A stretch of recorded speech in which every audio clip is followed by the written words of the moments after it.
เทสระบบนะฮะเทสระบบเทส1 2 3เสียงชัดนะฮะ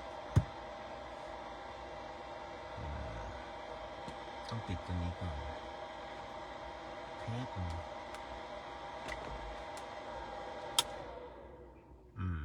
AC มันทำงาน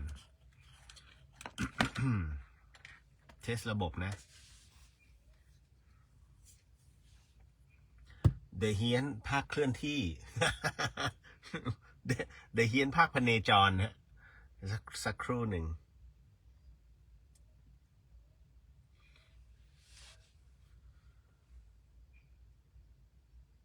ทำไมนี้เชื่อมต่อช้าเดี๋ยวเนาะ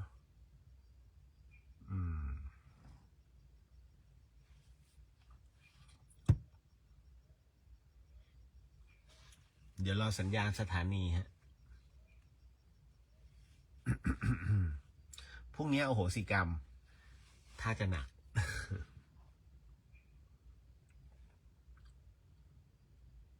อีก7 นาที รอไปก่อนฮะ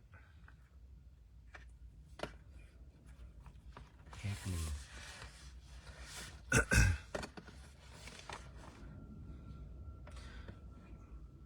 ช่วงนี้มีเรื่องราวแปลกๆเยอะฮะมีน้องๆถามเข้ามาเยอะพอสมควร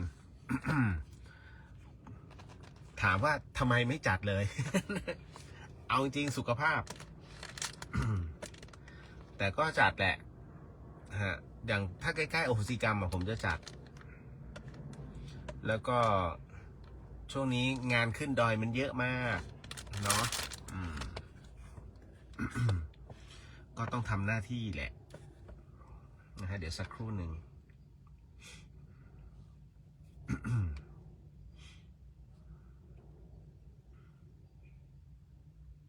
วันนี้ยังคงมีเรื่องราวนะฮะอีก3 นาทีเดี๋ยวรอสถานีตัดเข้าก่อนครับคุยเล่นๆก่อนเนาะสักครู่ นี่แหละผลของการจัดมั่งไม่จัดมั่งแล้วอะไรอย่างเงี้ยนะฮะ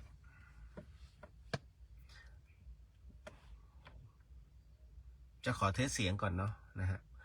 ผมไม่ได้ติดไมค์นะฮะเพราะว่ามันอยู่ท้ายรถมันอยู่หลังรถ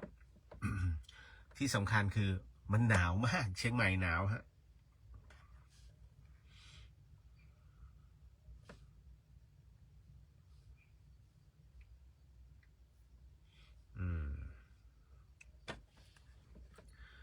นั่นไงว่าแล้ว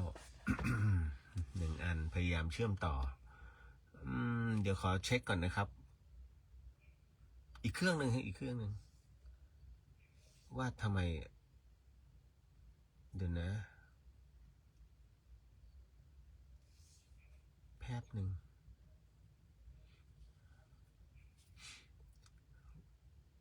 จะขอเช็คว่าไอตัว Wi-Fi มันไปเข้าตรงไหนฮะอีก1 นาทีฮะ คุยค่าเวลาไปก่อนเพราะว่าติดที่ว่ามันจะต้องลิงก์กับสถานี FM 104.50 เมกะเฮิรตซ์วันนี้ นะฮะโอ้โหที่วัดแม่โจ้จังหวัดเชียงใหม่ก็กลุ่มออฟโรดนะฮะทั้งจังหวัดเชียงใหม่เลยก็ไปรวมตัวที่นั่นเพราะว่าวันนี้ได้มีการเขาเรียกว่าภาษาเหนือเขาจะเรียกว่าเสียศพนะหมายถึงว่าเผาศพนั่นแหละฮะก็เป็นท่านผู้ใหญ่นะฮะ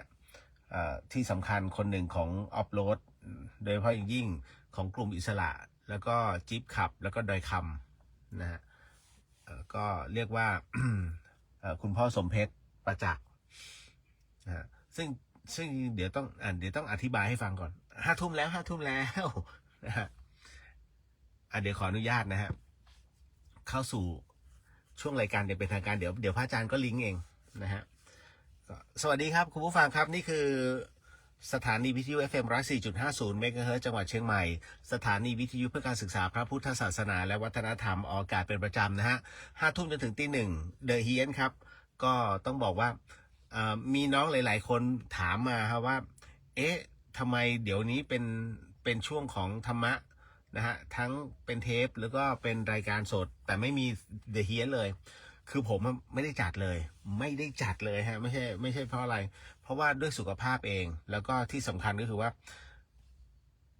ตั้งแต่พฤศจิกายนเป็นต้นมานะมันมีภารกิจที่จะต้องเดินทางนะฮะก็อย่างที่เห็นนะฮะว่าที่วัดก็ต้องสร้างนะฮะแล้วก็วัดอื่นที่ขอความช่วยเหลือเราก็ต้องไปนะฮะแล้วก็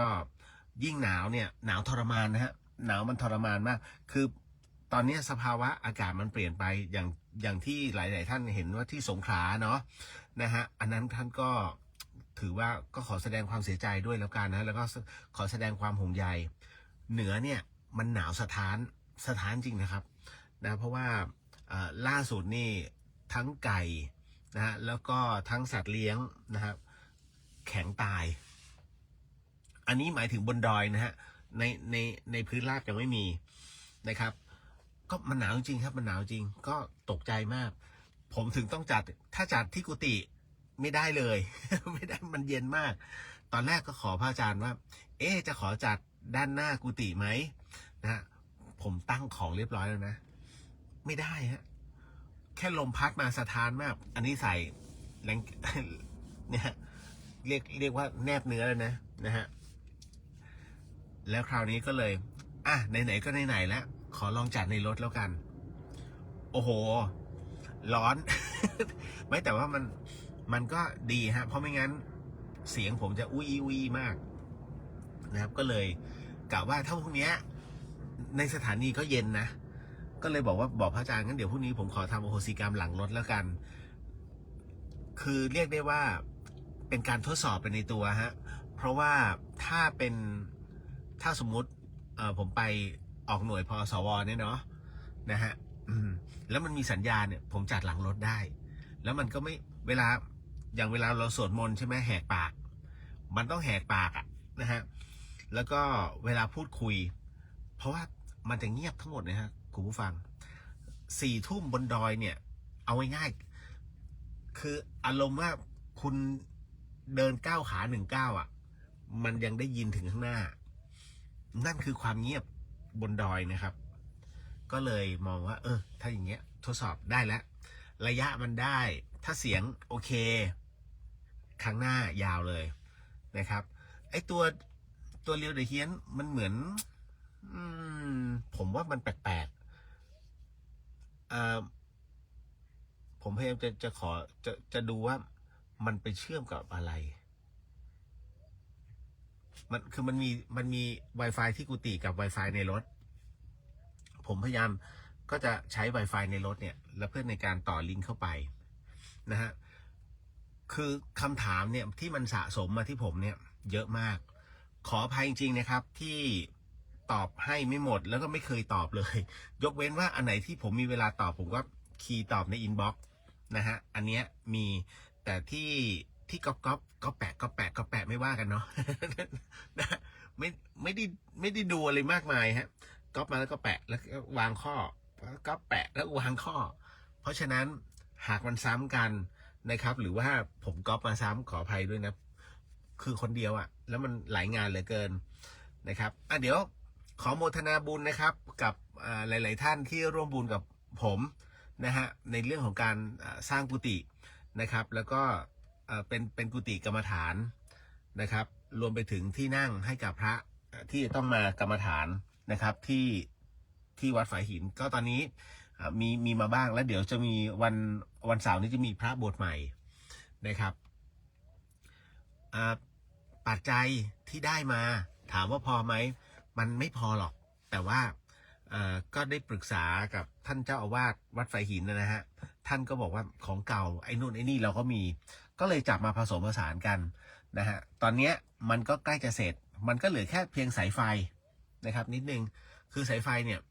มันต้องลากยาวหน่อยนะครับมันก็จะเหลือแค่สายไฟแล้วก็สวิตช์แค่นั้นจบนะฮะผมสั่งซื้อไอ้ตัวโครงที่มันกั้นเป็นห้องเป็นฉากเอาไว้ให้เวลาพระท่านมานั่งกรรมฐานริมน้ำตกครับนะครับก็สามารถคราวนี้ก็จะครบแล้วไม่ได้มีอะไรมากแล้วนะฮะก็จะเป็นงานบุญต่อไป แล้วก็ขอโมทนาสาธุครับขอโมทนาบุญกับคุณกฤษบัณฑิตยานนท์และก็มูลนิธิธรรมสิรินะฮะที่เอื้อเฟื้อปัจจัยนะครับในการสั่งซื้อเครื่องผลิตออกซิเจนขนาด6 ลิตรนะครับก็คือผมจะให้ทางพี่เขาจัดการแล้วก็ให้ส่ง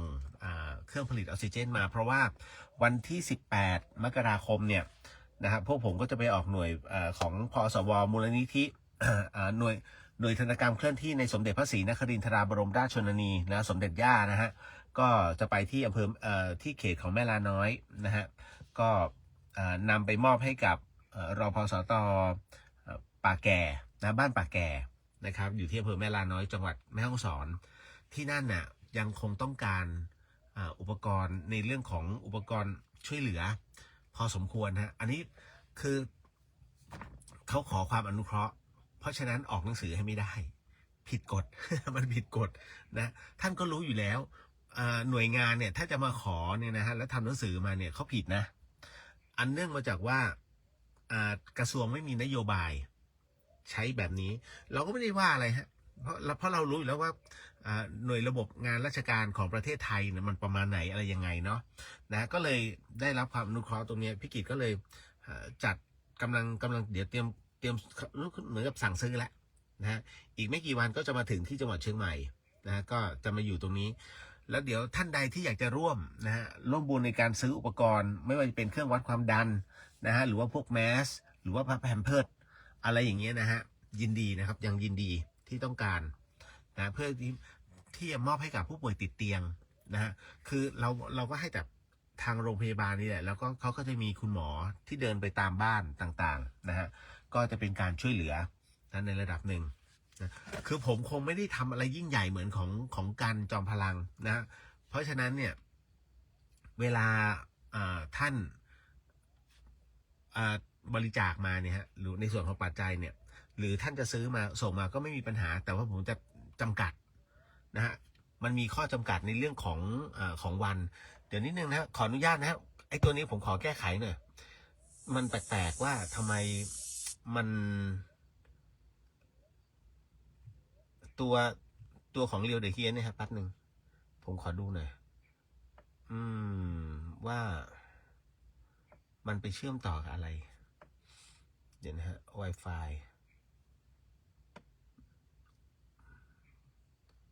เดี๋ยวนะครับกำลังขอเช็คอยู่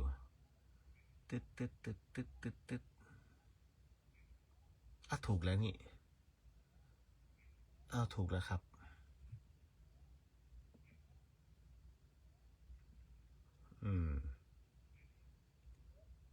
ต่อฮึบ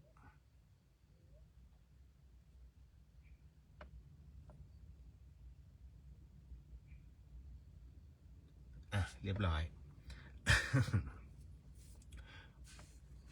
โอเคขออภัยด้วยฮะคุณผู้ฟังที่อยู่ทางบ้าน นะครับถ้าท่านอยากจะเห็นใช่ไหมนะฮะถ้าท่านอยากจะเห็นเข้าไปที่ Facebook พุทธิสิทธิ์รัตนสมบูรณ์หรือว่าเรียวเดอะเฮียนก็ได้ครับก็จะเห็นภาพผมจัดอยู่ นะหลังรถนะฮะมีเหงื่อซึมๆแต่จริงๆถ้าเปิดประตูหนาวมากนะผมยังต้องใส่นี่ฮะเลกกิ้ง นะก็วันนี้ได้ไปที่วัดแม่โจ้ครับแล้วก็พอดีว่าเป็นพันธมิตรในเครือข่ายของออฟโรดนะฮะก็เป็นท่านผู้ใหญ่ท่านหนึ่งก็คือคุณพ่อสมเพชรประจักษ์นะซึ่งเรียกว่าอารมณ์เดียวกับน้องนัทนะคือท่านหลับแล้วก็ไม่ตื่นอีกเลยนะครับ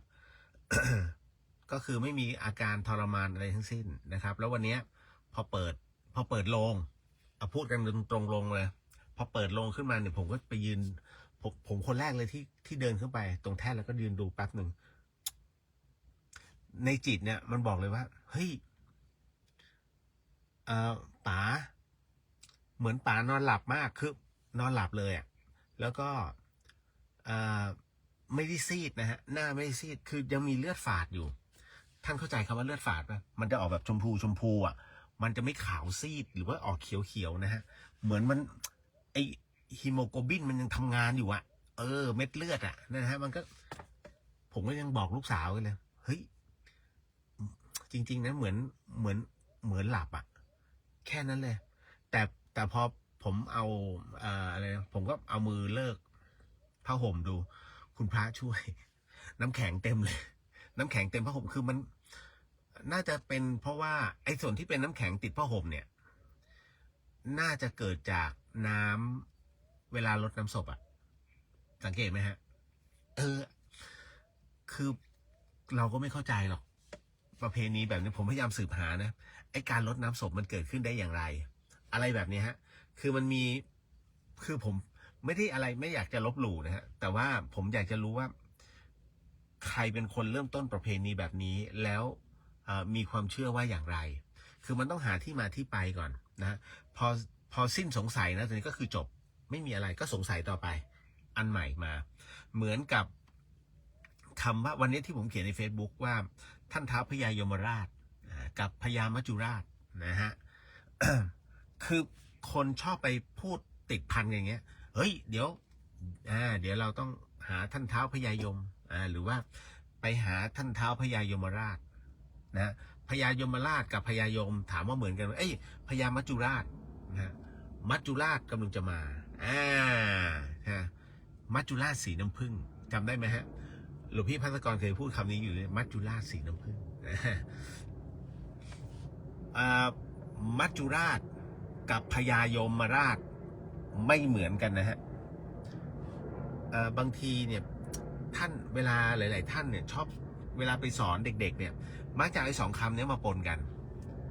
ผมก็เลยมาถอดให้เห็นเลยมัจจุเนี่ยแปลว่าความตายนะฮะเดี๋ยวนะมัจจุราชเนี่ยนะฮะอะไรนะเดี๋ยวมัจจุมันแปลว่าความตายถูกแล้วมัจจุราชหมายถึงว่าเดี๋ยวมันผมจำไม่ได้ขออภัยเดี๋ยวนะมัจจุราชมันแปลว่าความตายที่ยังคงอยู่เลยสักอย่างเดี๋ยวนะฮะขอดูตัวนี้ก่อนเพราะว่าไอ้ตัวเนี้ยผมกำลังนั่งคิดอยู่ว่าเฮ้ยแล้วมันจะไปเหมือนกันยังไงวะคือมัจจุมันแปลว่าความตายนะฮะ นั่นนะฮะแล้วก็มาถึงอีกอันหนึ่งก็คือว่ายมพญายมนะฮะ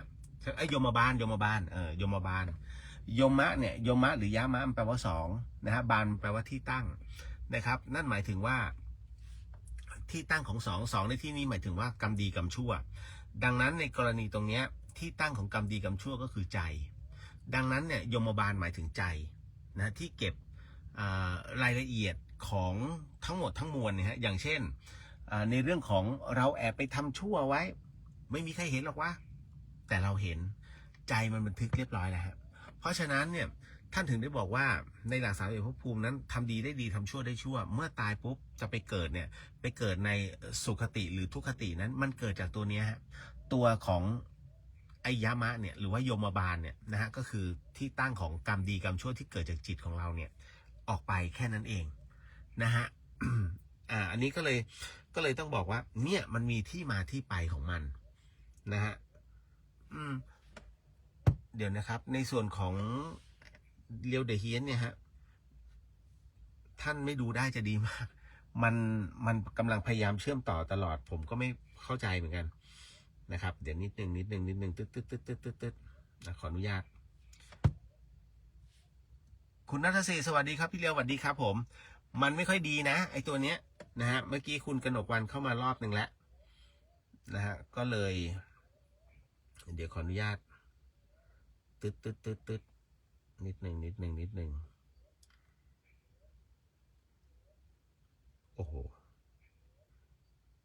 แป๊บหนึ่งนะฮะแป๊บหนึ่งอ๋อโอเคแล้วก็ในส่วนของกุฏิกรรมฐานโมทนาสาธุกับทุกท่านที่ร่วมบุญจะเสร็จแล้วนะครับก็เสร็จแล้วก็แน่นอนที่สุดฮะเดี๋ยวก็จะทำมอบตรงนี้ให้พระอาจารย์นะครับแล้วก็จากนั้นนะฮะก็เตรียมตัวกรวดน้ำเพราะว่าทุกท่านที่มีส่วนร่วมเนี่ยถือว่าเป็นบุคคลที่ให้ความสำเร็จกับตรงนี้นะครับ ของกุฏิกรรมฐานนะฮะที่จริงๆอยากจะเปิดรถแล้วออกนะ แต่มันหนาวนะ เชียงใหม่หนาวมากนะครับแล้ววันพรุ่งนี้5 ธันวาเป็นต้นไปโรงแรมเต็มหมดแล้วครับเอาล่ะยังมีอะไรอีกเดี๋ยวก่อนต้องรายงาน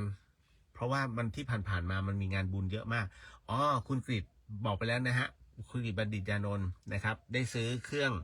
ผลิตออกซิเจนขนาดเล็กตอนแรกผมจะเอาขนาดใหญ่ทางผอ.โรงพยาบาล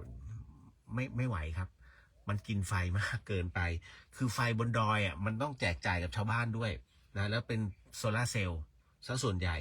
ก็เลยไม่สามารถจะเอาเครื่องใหญ่ไปได้เห็นไหมคือไม่ใช่ว่าเรามีเงินแล้วเราจะไปซื้อไอ้นู่นไอ้นี่เนี่ยสุ่ม 4 สุ่ม 5ไม่ได้นะครับท่านต้องถามพื้นที่ก่อนว่าเขาใช้ไฟขนาดไหนนะถ้าเขาใช้ไฟเยอะเหมือนกับสามารถจ่ายไฟได้กำลังสูงเนี่ยท่านซื้อเครื่องใหญ่ไปไม่มีปัญหาแต่ถ้ามันเป็นเครื่องขนาดเล็กอะฮะหรือว่าเขาจ่ายได้ไฟไม่เยอะมากท่านต้องซื้อเครื่องผลิตออกซิเจนขนาดเล็กให้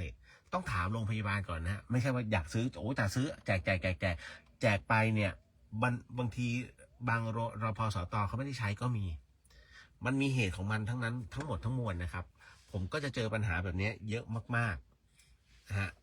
และเดี๋ยววันนี้ยังมีคำถามเป็นเรื่องประหลาดมากนะครับน้องถามมาแปลกๆว่าพี่ผมเราสามารถแต่งงานกับคนตายได้ไหมท่านคิดว่าได้ไหมฮะแล้วเขาจะขอจดทะเบียนด้วยใครที่เป็นนักกฎหมายเนี่ยรู้คำตอบอยู่แล้วว่ามันจะต้องดำเนินการอย่างไรถามว่าแต่งได้ไหมแต่งได้นะเดี๋ยวมาฟังกันว่าทำไมถึงแต่งได้แล้วมันมีเคสด้วยนะครับมันมีอีกหลายๆเรื่องที่วันนี้ที่น้องจริงๆไม่ใช่วันนี้มันหลายวันที่สะสมเพราะผมไม่ได้จัดแต่ว่าพรุ่งนี้เหมือนเดิมนะฮะก็จะเป็นการอโหสิกรรมเดี๋ยวขอดูก่อนเพราะว่าวันเสาร์ผมต้องเดินทางไปอำเภอชัยปราการจริงๆผมปฏิเสธการเอาของไปแจกที่จังหวัดน่านไม่งั้นพรุ่งนี้ผมต้องออกแต่เช้าเลยนะคือไปถึงปั๊มปตทเนี่ย6 โมงเช้าปตทเส้นแม่ริมเนี่ยนะฮะเพราะเขาจะไปทางเวียงแหงแล้วก็ขึ้นไปทางพะเยาเรื่องของเรื่องก็คือว่าต้องเอาผ้าห่มเนี่ยไปแจกให้เด็กๆบนดอยแต่ว่าผมก็กลัวว่าถ้าไปถึงน่านน่ะสัญญาณมันจะไม่มีแล้วก็จะขาดการทำอโหสิกรรมเพราะผมต้องอาศัยกำลังวันท่านจะสังเกตไหมครับว่าเวลาทำอโหสิกรรมจะไม่ทำพร่ำเพรื่อนะฮะจะทำเฉพาะวันขึ้น15 ค่ำเท่านั้นเลยเพราะฉะนั้น1 ปีจะทำแค่12 วันนะเหตุเป็นเพราะว่าผมต้องอาศัยกำลังวันนะตรงนี้เพราะหลวงพี่ภัสกรบอกว่าเราต้องอาศัยกำลังวันนะซึ่งเป็นวันพระแล้วก็เป็นวันที่พระจันทร์เต็มดวงนะต้องเป็นข้างขึ้นเท่านั้นนะในเรื่องของตรงนี้เพราะฉะนั้นในเรื่องของการทำโอโหสิกรรมเนี่ยก็ถือได้ว่าตอนนี้มันเหลือแค่วันนั้นถามพระอาจารย์กบบอกว่าทำสั้นๆแล้วเพราะฉะนั้นกลายเป็นว่าวัดฝายหินเนี่ยทำ1 เดียวที่แบบครบทั้งหมดเลยจบเลยยาวที่สุดนะครับคือมันครบที่สุดแล้วนะฮะก็เลยมองว่ามันเหลือที่เดียวในประเทศไทยแล้วนะเพราะว่าคนอื่นเขาก็ไม่ทำคือผมถ้าผมไม่ทำนะฮะมันก็ไม่มีใครสืบสารต่อจากหลวงพี่ท่านนะครับเพราะฉะนั้นสมบัติอีกอันนึงอีกชิ้นหนึ่งเนี่ยสมบัติธรรมที่หลวงพี่ท่านทิ้งเอาไว้ให้ก็คือการทำโหสิกรรมนั่นแหละรวมไปถึงในเรื่องของข้อธรรมต่างๆนะครับซึ่งตอนนี้พยายามจะเก็บสะสมให้มากที่สุดนะฮะไม่ว่าจะเป็นสมดุลโลกสมดุลใจสมดุลธรรมเพราะไม่มีคนสอนนะฮะแล้วก็ไม่มีคนตอบคำถามแต่ผมพยายามถามตอบตัวเองเรียกว่าเป็นพันข้อเป็นพันครั้งนะว่ามันเป็นอะไรแบบไหนก็เหมือนกับที่หลายๆท่านถามมาแล้วผมตอบไปนะพยายามจะทำให้ได้ง่ายที่สุดแล้วก็จะทำให้กระจ่างมากที่สุดโดยเอาตัวอย่างผมต้องลบตัวอย่างของหลวงพี่ภัสกรที่เคยทำมาออกแล้วก็ต้องเอาตัวอย่างของปัจจุบันให้มันทันเหตุการณ์เอาเข้ามาใส่เพราะฉะนั้น โค้ดอีกท่านหนึ่งก็คือพระอาจารย์คเชนซึ่งพอถึงตรงเนี้ยเสร็จปุ๊บเมื่อเข้าใจแล้ว ผมต้องไปหาพระอาจารย์คเชนก่อนพระอาจารย์เรามาลองตรงนี้กันหน่อย หมายถึงว่าให้ท่านชี้แนะนิดนึงแค่นั้นเองครับก็แค่เราสืบสารต่อจากหลวงพี่ท่านนะฮะ ก็คิดเอาไว้แล้วว่าในอนาคตประมาณหนึ่งนะเพราะเดี๋ยววันเนี้ยในเรื่องราวของหลวงปู่ชอบในเรื่องของกรรมฐานนะฮะผมก็จะเล่าเรื่องเกี่ยวกับของหลวงปู่ชอบซึ่งก็จะมีคารวะธรรมนะที่เป็นทั้งโสดาบันหรือว่าอนาคานะก็จะมีอยู่ในเรื่องนี้ด้วยเช่นกันนะอีกสักครู่หนึ่งนะก็ลำดับเหตุการณ์ก่อนว่าเดี๋ยววันนี้มันจะมีอะไรบ้างนอกจากตอบคำถามเสร็จปุ๊บก็จะเดี๋ยวทักทายกันนิดนึงผมก็รายงานก่อนว่าที่ผ่านๆมามันมีอะไรบ้างเพราะผมเองต้องขึ้นลงกรุงเทพเชียงใหม่4-5 รอบแล้วเดี๋ยวต้องลงไปอีกครับนะครับก็ต้องวันนี้คุณแม่พี่สาวไปเอายาให้คุณแม่ผมก็จำผิดนึกว่าวันที่11ปรากฏว่ามาดูปฏิทินวันที่11ต้องพาคุณแม่ไปโรงพยาบาลนะฮะก็เลยเดี๋ยวต้องลงกรุงเทพอีกแล้ว เนี่ยมันเป็นอย่างเงี้ยขึ้นลงแล้ววันที่18วันที่20กพลทองพับจะมานะฮะกพลทองพับก็จะมาแจกลงศพนะให้กับมูลนิธิที่ต้องการนะคือตอนนี้มูลนิธิไหนที่ยังไม่มีโรงศพแล้วยังต้องการยังอยู่อีก7 โรงนะฮะผมยังไม่ได้โทรตามแล้วเดี๋ยวผมต้องโทรคอนเฟิร์มส่วนสวนดอกผมไม่มั่นใจว่าจะมีเจ้าหน้าที่เขาไม่เฟิร์มเลยนะฮะวันนั้นโทรหาโรงพยาบาลนครพิงค์ท่านก็บอกว่าโรงพยาบาลเราใช้เอาท์ซอร์สโอเคจบนะครับแต่ขอในเรื่องของเครื่องผลิตออกซิเจนผมบอกป๋องไปแล้วป๋องสนใจนะครับก็น่าจะสั่งซื้อนะฮะ แต่ว่าของโรงพยาบาลสวนดอกเดี๋ยวว่าอีกทีผมอาจจะคือถ้าไม่เฟิร์มผมต้องตัดโรงพยาบาลสวนดอกออกแล้วก็ให้ที่อื่นนะครับที่เขาต้องการลงตรงเนี้ยนะฮะแล้วอีกไม่นานเดี๋ยวบอกก่อนนะเดี๋ยวอีกไม่นานเนี่ยวัดฝายหินก็จะมีเรียกว่าเป็นโรงงานน้อยๆขนาดย่อมต่อโรงศพให้กับผู้ที่ยากไร้นะครับฟรีนะฮะฟรีเพราะว่าพระอาจารย์บอกว่าควรจะสงเคราะห์โยมมากกว่าวัดฝายหินไม่ได้มีเงินทองมากมายนะถ้ามีเงินทองมากมายผมเอามาร่วมกันนะฮะมันไม่ได้ขนาดนั้นเพียงแค่พระอาจารย์ท่านบอกว่าเราอยู่ตรงนี้เราอยู่เพื่อในการปฏิบัติเพราะฉะนั้นในส่วนของการปฏิบัติก็ส่วนปฏิบัติไปแต่ถ้าอันไหนที่สงเคราะห์โยมได้ก็ให้สงเคราะห์โยมไปก็แค่นั้นเองอันเนี้ย ต้องขอบพระคุณโยมน้องทันพระสุดนะฮะที่ ได้มาเป็นเขาเรียกว่าเป็นแม่งานนะครับแล้วก็มีทุนให้ในการเติมสำหรับในการทำนะฮะ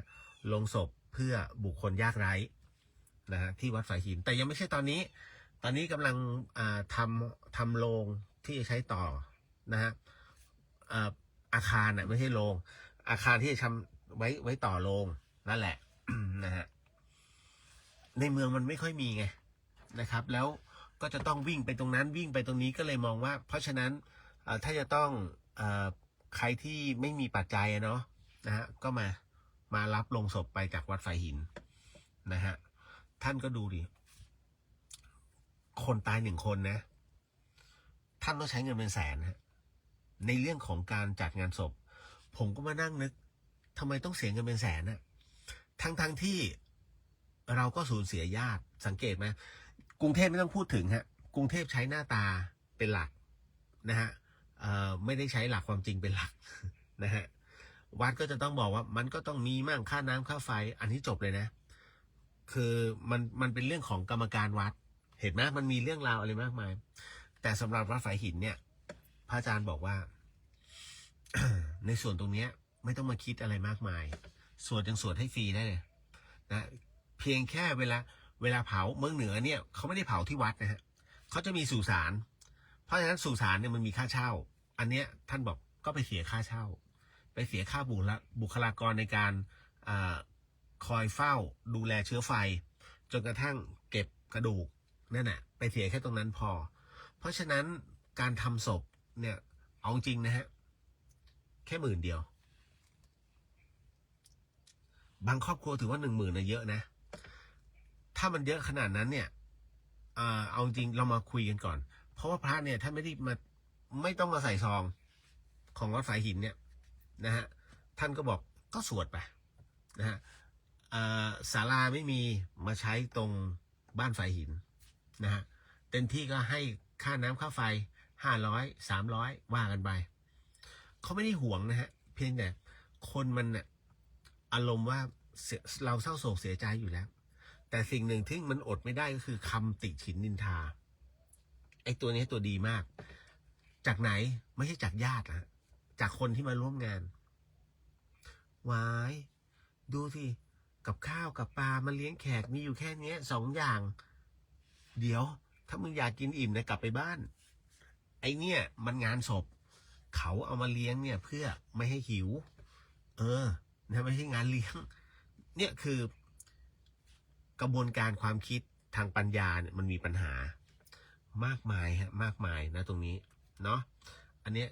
ยังไม่อยากวิจารณ์เรื่องงานศพอันแรกที่ผมแอนตี้มากเลยนะคือการฉีดฟอร์มาลีนปัจจุบันนะครับพี่เลียวจะแอนตี้ในเรื่องของการฉีดฟอร์มาลีนของโรงพยาบาลหรือมูลนิธิไม่จำเป็นผมต้องถามก่อนว่าเอาศพไว้กี่วันคือฟอร์มาลีนเนี่ย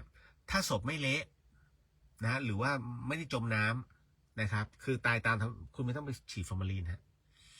นะครับมันเดี๋ยวก่อนคุณจะเอาไว้ที่ไหนเอาศพผึ่งไว้กลางแดดหรือเปล่าถ้าศพพอดีญาติเสียค่ะแล้วเขาบอกว่าให้เอาศพผึ่งแดดโอเคฉีดฟอร์มาลีนไปกันกลิ่นแต่ปัจจุบันเนี่ยมันไม่ใช่คือพอตายปุ๊บเข้าโรงเย็นแล้วโรงเย็นมันมีกลิ่นไหมล่ะถูกไหมฮะโรงเย็นมันไม่มีกลิ่นอยู่แล้วเพราะในเมื่อมันไม่มีกลิ่นนะฮะคุณก็ไม่จำเป็นต้องฉีดแต่ถ้าโรงพยาบาลบอกมันจำเป็นค่ะมันจำเป็นตรงไหนเดี๋ยวมันเน่าค่ะถ้างั้นหมูที่แช่เย็นไว้ตู้เย็นน่ะเนื้อหมูที่คุณแช่ไว้มันก็ต้องเน่าดิถูกคิดง่ายๆเลยเพราะฉะนั้นมันคือการค้าผมถึงเรื่องแอนตี้มากเรื่องฟอร์มาลีนแล้วไม่ใช่ว่าจะดีนะฮะสภาพศพต้องอุดจมูกอุดหูนะแล้วเวลาเผาไอ้ตัวฟอร์มาลีนเนี่ยตัวทำลายเลยตัวทำลายเซลล์ต่างๆเยื่อจมูกพังหมดนะฮะเพราะฉะนั้นถ้าเป็นไปได้อย่าไปฉีดอันนี้บอกไว้ก่อนแล้วที่สำคัญคือเรามิจฉาชีพในคราบผู้ดีหรือความถูกต้องมันจะมาในช่วงนั้นสังเกตไหมเนี่ยเดี๋ยวมันต้องเสียค่าตรงนั้นนะเนี่ยตรงนี้เอาไปเหอะด้วยความรวดเร็วเนี่ยเขามาถึงที่แล้วแต่เราจะได้ไม่ต้องติดต่อที่นี่แหละตรงนี้แหละมันจะมีประเภทเนี้ยฮะที่เขาเข้ามาสำหรับคนที่กำลังเศร้าโศกเสียใจเพราะมันคิดเลยไม่ได้ท่านลองดูงานศพญาติท่านสักคนหนึ่งแล้วก็ลองดูสิเดี๋ยวมันจะมีไอ้ประเภทเนี้ยนะเข้ามาติดต่อนี่นู่นนั่นแล้วมันหมดเยอะเห็นไหมขั้นตอนและกระบวนการมันมีของมิจฉาชีพอันนี้ก็เตือนเอาไว้เนาะขออนุญาตทักทายก่อนฮะแล้วเดี๋ยว เรามานั่งสมาธิกันมันจำเป็นมากเลยนะฮะในเรื่องของการนั่งสมาธิคืออย่างนี้ผมเคยเล่าไปแล้วใช่ไหมฮะที่ใช้สมาธิในการเพ่งแล้วก็ดูภาพคนป่วยแล้วเขาค่อยๆดีขึ้นไม่ใช่เรื่องหนังแล้วไม่ใช่เรื่องล้อเล่นนะฮะคืออย่างนี้ในเรื่องของการนั่งสมาธิผมถึงทำไมพ่อแม่ครูบาอาจารย์จึงแบบเรามานั่งสมาธิกันนะแล้วเชื่อไหมผมมันก็ไม่รู้ประโยชน์จะนั่งไงวะนั่งสมาธิเสร็จปุ๊บแล้วมันจะช่วยอะไรมากหลวงพี่ อะไรต่างๆนั่งไปนะฮะไม่ต้องคิดมากอะไรที่มันคือผมจะบอกเสมอคุณอย่าคิดนะอะไรที่มันเป็นอะไรที่คุณจะต้องมานั่งคิดเนี่ยคุณเอาวางไว้ก่อนอะไรที่ทำให้คุณต้องเครียดคุณเอาวางไว้ก่อนคุณอย่าแบกคุณแบกหินนะฮะแล้วคุณก็นั่งไปด้วยมันจะหลับไหมมันไม่หลับเพราะมันหนักที่หินเพราะฉะนั้นคุณวางเรื่องราวหินก็คือเรื่องราวนะเรื่องราวที่เข้ามาในหัวคุณวางไว้ก่อนแล้วก็นั่งสมาธิพุทโธหายใจเข้าพุทหายใจออกโธพอละนะฮะหรือถ้าแบบ ไม่ถนัดจริงหายใจเข้านับ 1หายใจออกนับ 1หายใจเข้านับ 2หายใจออกนับ 2แค่นั้นให้สติตามแล้วจากนั้นไอ้บริกรรมทั้งหลายมันจะหายไปพอหายไปเสร็จปุ๊บสิ่งแรกที่คุณมันจะไปตามลมหายใจฮะในขณะเดียวกันพอลมหายใจเสร็จปุ๊บเนี่ยบางคนจิตอยากจะส่งบุญไปให้คนอื่นๆคุณนั่งนึกนะถึงคนนั้นคนนี้แต่มันจะไม่สงบเพราะฉะนั้นรอให้ถึงที่สุดก่อนรอให้ถอนสมาธิถอนกรรมฐานก่อนแล้วไปนึกถึงคนนั้นหรือบุคคลอีกหลายๆบุคคลนะฮะหลายๆท่านถามว่าเวลากรวดน้ำอ่ะเราต้องบอกชื่อนามสกุลด้วยใช่ไหมถูกต้องฮะอันนั้นเป็นเรื่องที่ถูกแต่เป็นเรื่องที่ผิด เข้าใจไหมนะมันเป็นเรื่องที่ถูกถ้าคุณจะเอ่ยชื่อและนามสกุลของผู้วายชนแต่มันเป็นเรื่องที่ผิดตรงที่ว่าท่านจะไม่ชันคนอื่นยะทาวาริวหาปุราปริปุเรนติสาคารังเต็มที่ผมให้2 ชื่อ2 ชื่อครึ่งแล้วก็จะขึ้นสัพพีฮะยะถาให้ผีสัพพีให้คนเพราะฉะนั้นเมื่อเอ่ยชื่อไม่ทันพระเดชพระคุณพระราชพรหมยานท่านบอกว่าให้ระลึกถึงญาติคนนั้นคนนี้นะลุงตียายต้อยนะฮะนะน้อยยายนุชอะไรเงี้ยนึกไปเพราะทุกคนเนี่ยเขาไม่รู้เหมือนเรา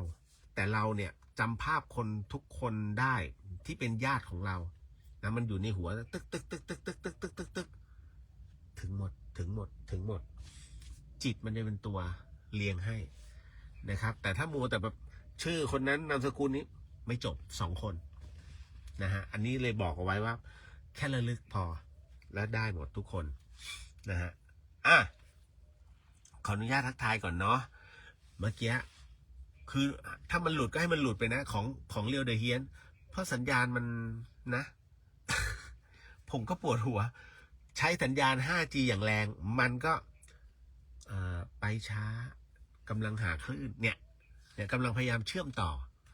ส่วนของอันนี้พุทธิสิทธิ์ไปปื๊ดผมก็ปวดหัวครับอินเทอร์เน็ตเดี๋ยวขออนุญาตนะครับทักทายก่อนแล้วเดี๋ยวเราไปนั่งสมาธิกันแป๊บหนึ่งนะฮะแป๊บหนึ่งคุณแพมชัดอยู่เสียงมีขอบพระคุณครับนะฮะโอ้โหสาวจากอินเดียนะฮะไปอยู่อินเตอร์เดียสวัสดีค่ะพี่เลียวสวัสดีค่ะโอ้เป็นไงมั่งไปขึ้นเขาคิชกูดใช่ไหมแล้วก็อะไรนะไปถ้ำพระโมคคัลลาเนาะนะฮะโมทนาสาธุด้วยเข้าไป13 วันฮะนะฮะโอ้ขออนุโมทนาบุญใหญ่ที่อินเดียมาฝากนะครับพี่เลียวโมทนาสาธุนะครับก็ไปคณะต้นบุญ20 ชีวิตจริงๆ50แต่ไทยใน20นะแล้วก็มีอะไรล่ะอเมริกานะฮะแล้วก็มีอินเดียด้วยมาไม่ใช่อินเดียดิอังกฤษนะใช่ไหมถ้าจำไม่ผิดนะฮะโมทนาสาธุจ้ะพี่สุวรรณยาสวัสดีค่ะนะฮะพี่สุวรรณยาขอบพระคุณครับคือพี่สุวรรณยาส่งปัจจัยมาพี่ฝากทำบุญอยากทำอะไรก็ได้ ไอเราก็มานั่งนึกคือผมงานบุญมันมีแต่ว่ามันจะจัดสรรยังไงแล้วก็มานั่งแล้วกุฏิยังไม่เสร็จนี่หว่าพี่ขออนุญาตเอามาทำกุฏิกรรมฐานต่อนะฮะก็เลยเป็นที่มาที่ไปที่เปิดรอบ2นะฮะนั่นแหละคือพี่สุวรรณยาส่งมาให้นะครับคือไม่ได้เยอะถ้าสังเกตไหมผมไม่ได้ตั้งเป็นกองนะสำหรับเสาร์นี้10,000 บาทเดี๋ยวนะด้วยสภาวะเศรษฐกิจแบบนี้นะฮะอันนี้เข้าใจคือหลายๆวัดเนี่ยท่านสามารถทำได้เพราะท่านมีศรัทธาเป็นประจำนะฮะแต่วัดฝายหินมันเป็นวัดเล็กๆนะฮะเป็นวัดเล็กๆแต่เคร่งปฏิบัติซึ่งมันน้อยคนที่จะรู้นะฮะถ้าผมไม่บอกเดี๋ยววันนี้มีเดี๋ยวผมจะจำแนกให้ว่าท่านใดฝึกแบบไหนอะไรยังไงคือมันจะมีรูปแบบไม่ฝึกก็มีแบบฉันเย็นก็มี พูดเรื่องจริงอะไรเป็นความจริงก็ต้องพูดนะฮะ เพราะฉะนั้นเนี่ยก็เลยต้องบอกว่าทั้งหมดทั้งมวลเนี่ยมันมีนะฮะมีทั้งของจริงและของไม่จริงแต่ของไม่จริงเนี่ยอ้าวแล้วยังอยู่ที่นี้ได้ยังไงมันมีที่มาที่ไปฮะทั้งหมดทั้งมวลนะฮะว่ามันเป็นแบบไหนเดี๋ยวมาฟังกันเนาะต่อมานะฮะพี่ติ๊กสวัสดีค่ะสวัสดีครับนะฮะน้องแมนสวัสดีครับพี่เลียวสวัสดีครับผม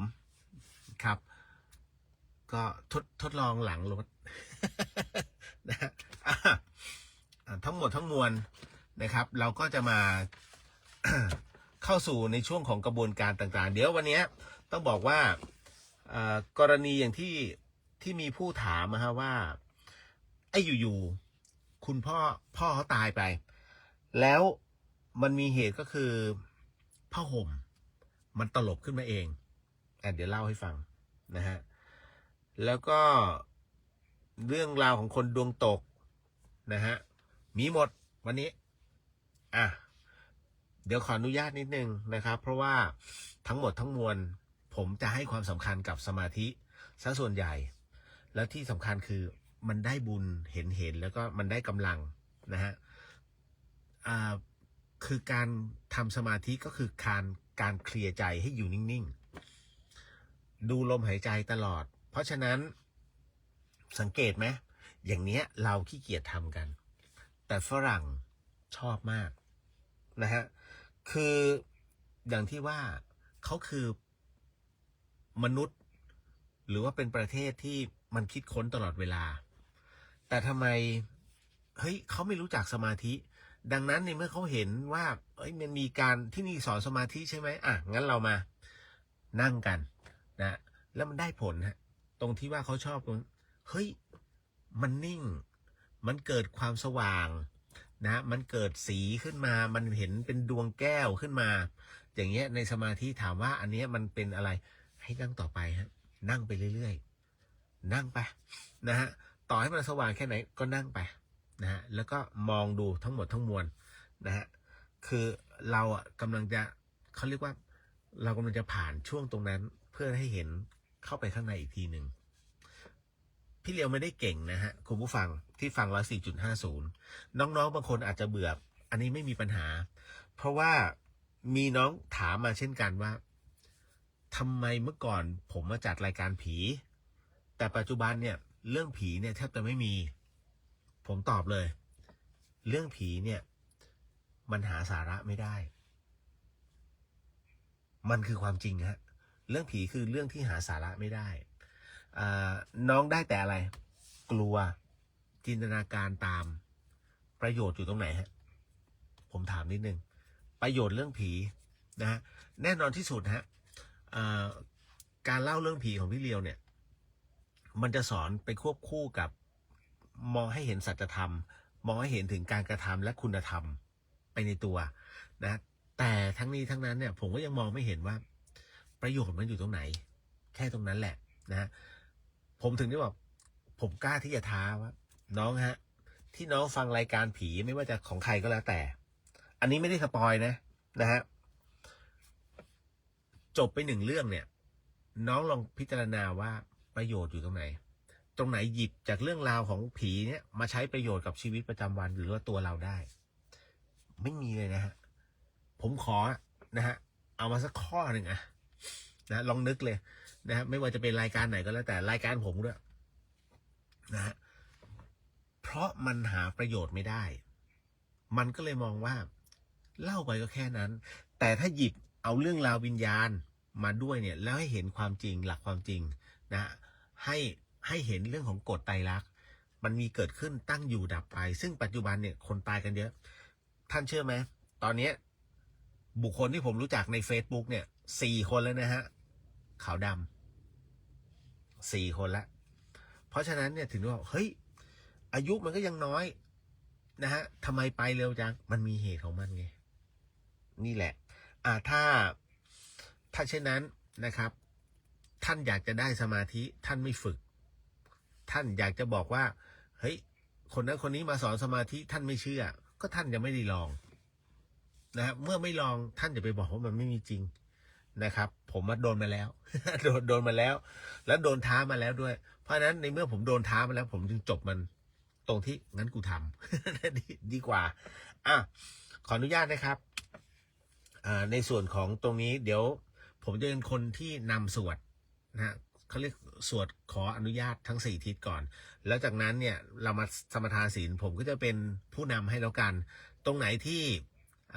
ให้ระลึกตามก็ให้ระลึกตรงไหนที่ให้กล่าวตามก็เดี๋ยวผมก็จะบอกทีละขั้นตอนไม่ยากครับไม่ยากนะครับ เพราะฉะนั้นทั้งหมดทั้งมวลขออนุญาตเลยนะเดี๋ยวมันจะเสียเวลาไปมากกว่านี้นะครับสาธุสาธุ คุณผู้ฟังทางบ้านถ้าอยากร่วมนั่งสมาธิด้วยก็แค่ระลึกตามพอแล้วเดี๋ยวพอบอกนั่งสมาธิให้ท่านกำหนดพุทโธพุทโธนะหายใจเข้าลึกๆนะแล้วหายใจออกยาวๆให้มันสุดปอดเลยสุดให้ก็ให้สุดปอดนะแล้วก็ถอนหายใจออกเอาลมหายใจออกสุดปอดถ่ายเทคาร์บอนไดออกไซด์ในร่างกายนะฮะพร้อมเนาะ สาธุครับนะโมตัสสะภะคะวะโตอะระโตสัมมาสัมพุทธัสสะนะโมตัสสะภะคะวะโตอะระโตสัมมาสัมพุทธัสสะนะโมตัสสะภะคะวะโตอะระหะโตสัมมาสัมพุทธัสสะปุริมันจติสาราชาตรัตโตปัสสาสติคัตถพนังอธิปติมหาราชาจะสัสสิโสปุตตาปิตาสาภะโวธรรมานามาหพลายทีมันโตชุติมันโตวันโตยสัทธิโนโมธรรมานาทั้งสุทักขินันจติสาราชาวิรุโหตาปัสสาสติกุมภทานังอธิปติมหาราชาจะสัสสิโสปุตตาปิตาสาภะโวธรรมานามาหพลายทีมันโตชุติมันโตวันโตยสัทธิโนโมธรรมานาทั้งสุปัจฉิมันจติสังราชาวิรูปโคปัสสาสตินาคานังอธิปติมหาราชาจะสัสสิโสปุตตาปิตาสาภะโวธรรมานามหาพลายทีมันโตชุติมันโตวันโตยสัทธิโนโมธรรมานาทั้งสุอุตรัญจติสังราชากุเวโลตาปัสสาสติยคานังอธิปติมหาราชาจะสัสสิโสปุตตาปิตาสาภะโว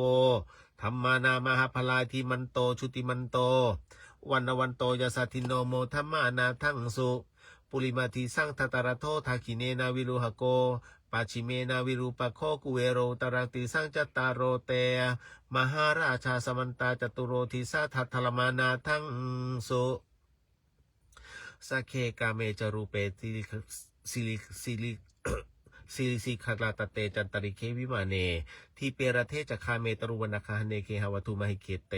ภูมิมาจยันตุเทวาชลาทลาวิสเมยาคาคันทัพพนาคาติทันตาสันติเกยังมุนีวรวจนาสาทโวเมสุนันตุธรรมะสวนาการโรอายามพัทันตา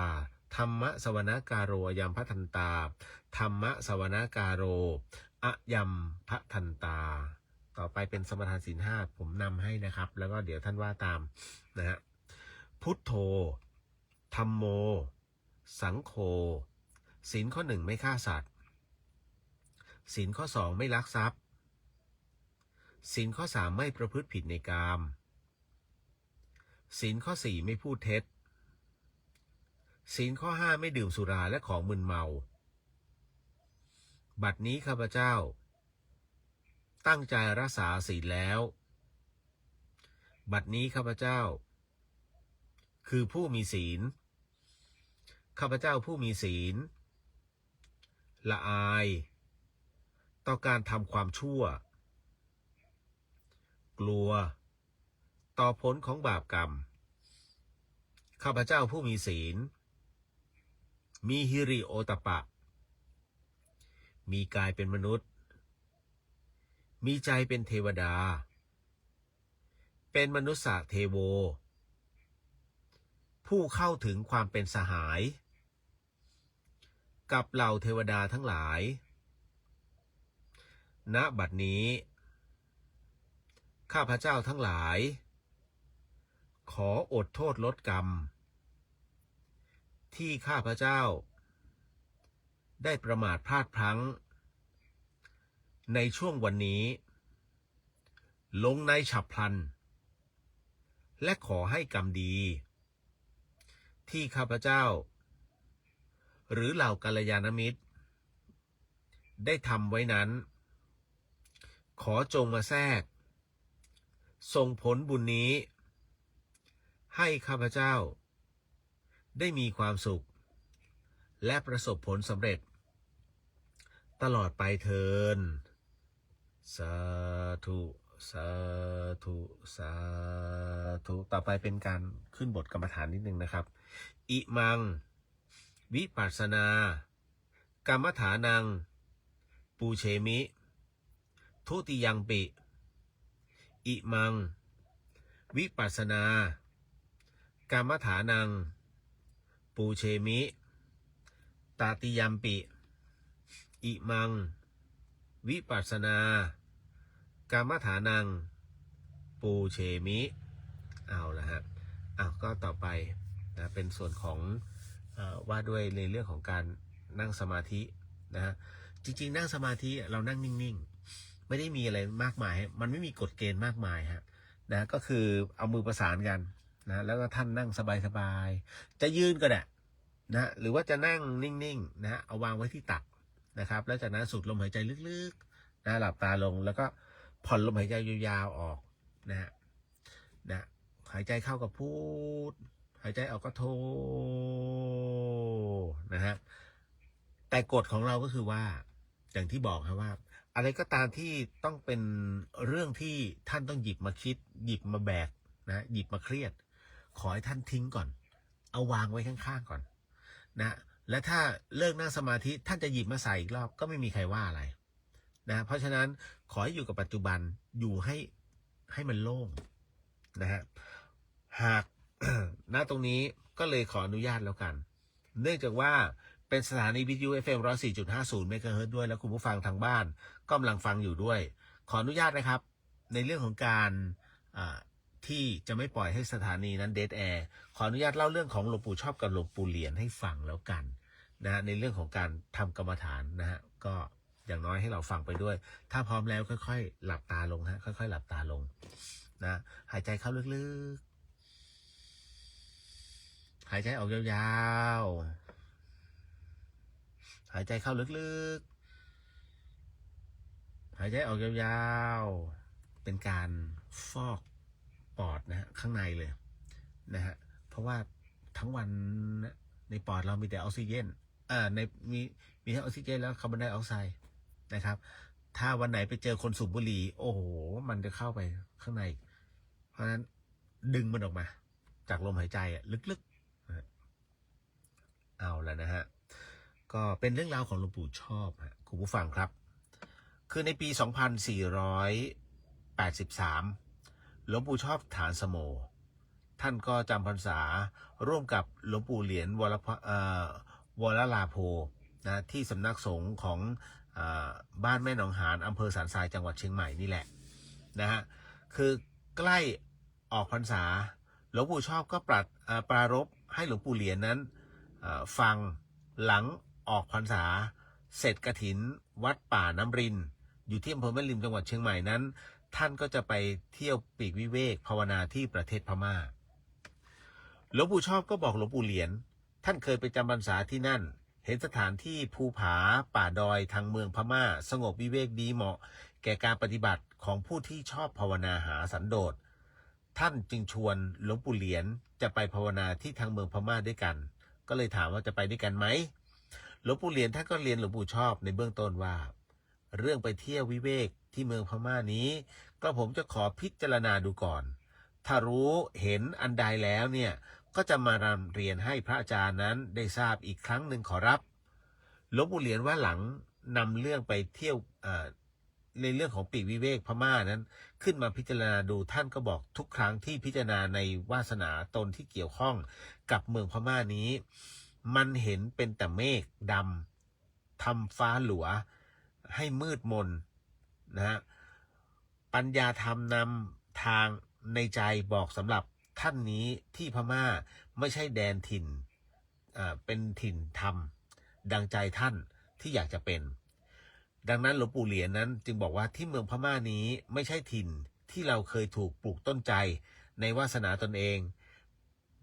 ไว้เหมือนกับที่หลวงปู่ชอบนั้นถ้าเราไปเที่ยววิเวกพม่า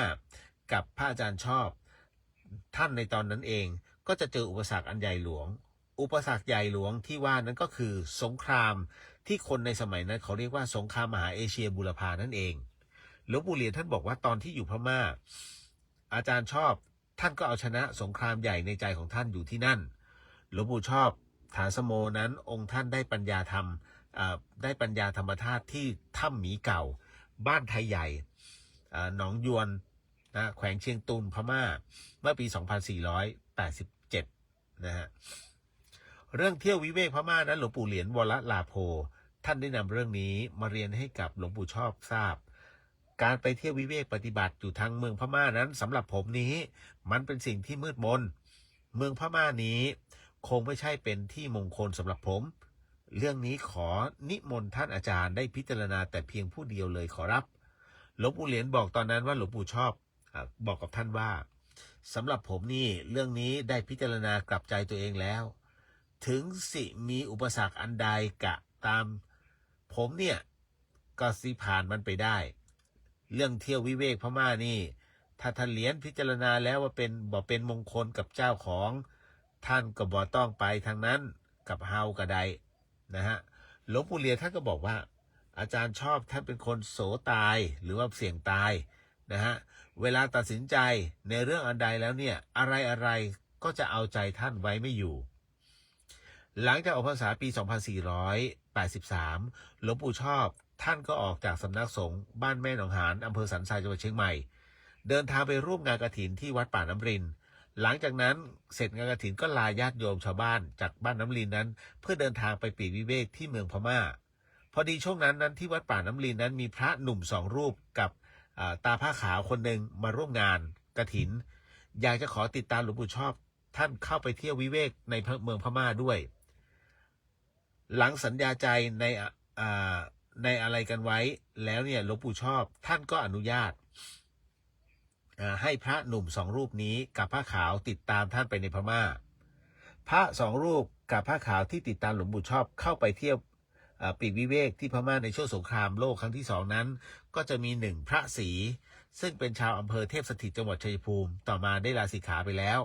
2ก็คือพระสังหลังกลับจากเที่ยวปีกวิเวกที่พม่านั้นก็ได้ลาสิกขาบ้านปลายได้กลับมาบวชเป็นหลวงตาสังวัดป่านาเฉลียงอำเภอเมืองจังหวัดเพชรบูรณ์ต่อมาตาผ้าขาวแหล่เป็นพ่อของพระสังบุคคลผู้นี้หลวงปู่ชอบบอกว่าเป็นตาผ้าขาวถือศีล 8ลูกศิษย์คฤหัสถ์อีกผู้หนึ่งในองค์หลวงปู่มั่นภูริทัตโตที่ไม่ได้บวชแต่ภาวนาได้ดวงตาเห็นธรรมตั้งแต่ปฏิบัติอยู่กับหลวงปู่มั่นที่บ้านแม่กอยอำเภอพร้าวจังหวัดเชียงใหม่คฤหัสถ์รู้ธรรมพระโสดาบ้านนายเฉลียงผู้นี้หลวงปู่ชอบบอกไม่ได้บวชพระเหมือนกับพ่อขาวสง่าอนาคามีแห่งบ้านนายมอำเภอเมืองจังหวัดเพชรบูรณ์นั่นเองนะฮะก็เป็นอีกหนึ่งเรื่องราวนะที่ท่านนะได้รับฟังเกี่ยวกับหลวงปู่ชอบกับหลวงปู่เหรียญเนาะเอาละก็ตอนนี้ค่อยๆถอนสมาธิค่อยๆถอนสมาธิฮะค่อยๆขยับเนื้อขยับตัวแล้วก็ค่อยๆลืมตาเนาะค่อยๆลืมตาสูดหายใจลึกๆแล้วผ่อนหายใจยาวๆนะฮะเรียบร้อยแล้วเด้อ บรรยายไปอากาศมันเย็นเข้ามาในรถฮะ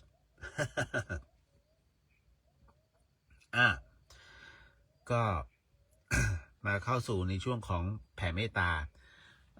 ท่านใดที่ไม่สะดวกให้น้อมจิตตามเนาะท่านใดที่สะดวกก็เอ่ยตามแล้วกัน ถ้าพร้อมแล้วฮะสาธุครับอิทังเมมาตาปิตุนังโหตุ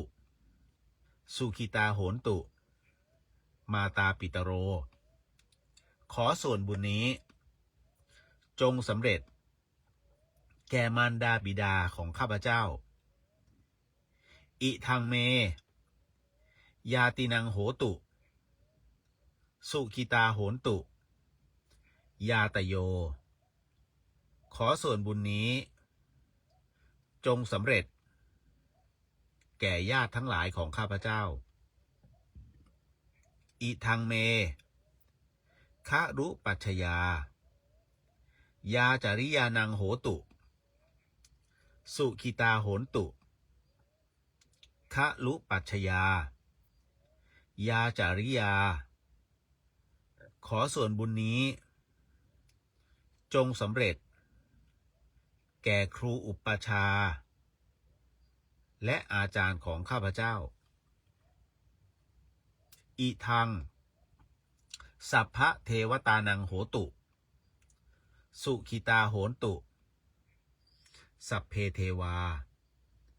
ขอส่วนบุญนี้จงสำเร็จแก่เทวดาทั้งหลายอิทังสัพพะเปตานังโหตุสุขิตาโหนตุสัพเพเปตาขอส่วนบุญนี้จงสำเร็จแก่เปรตทั้งหลายอิทังสัพพะเวรีนังโหตุสุขิตาโหนตุสัพเพเวรีขอส่วนบุญนี้จงสำเร็จแก่เจ้ากรรมนายเวรทั้งหลายของข้าพเจ้าอิทังสัพพะสัตตานังโหตุสุขิตาโหนตุสัพเพสัตตาขอส่วนบุญนี้จงสำเร็จแก่สัตว์ทั้งหลาย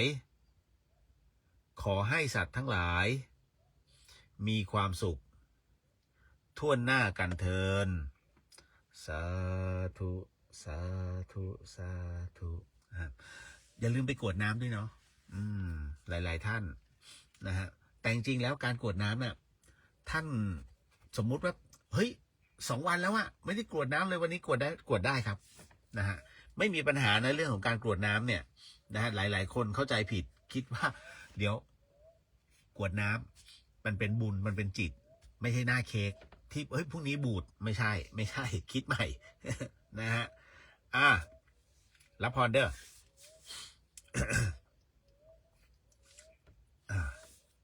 สาธุสาธุ สัพพะพุทธานุภาเวนะสัพพะธรรมานุภาเวนะสัพพะสังฆานุภาเวนะพุทธรัตนังธรรมรัตนังสังฆรัตนังตินังรัตนานังอนุภาเวนะจตุรสีติสหัสธรรมขันธานุภาเวนะปิตกัตตยานุภาเวนะชินสาวกานุภาเวนะสัพเพเตโรคาสัพเพเตพยาสัพเพเตนตรายาสัพเพเตปัทวาสัพเพเตทุนิมิตาสัพเพเตอมังคาราวินาสันตุอายุวัตโกธนวัตโกสิริวัตโกยศวัตโกพลวัตโกวัตวันวัตโกสุขวัตโกโหตุสัพพดาทุกโรคปยาเวราโสกาสัตตุจุปัตวาในการตรายาปีวินาสันตุจเตสถาชัยสิทธิธนังลาภังสุธีพยังสุขังพลังสรีอายุจวันโนปจโพคังวุธิเจสวาสัตวสาจะอายุจะชีวสิทธิพระวันตุเตสาธุสาธุสาธุครับเอาละเรียบร้อยเนาะ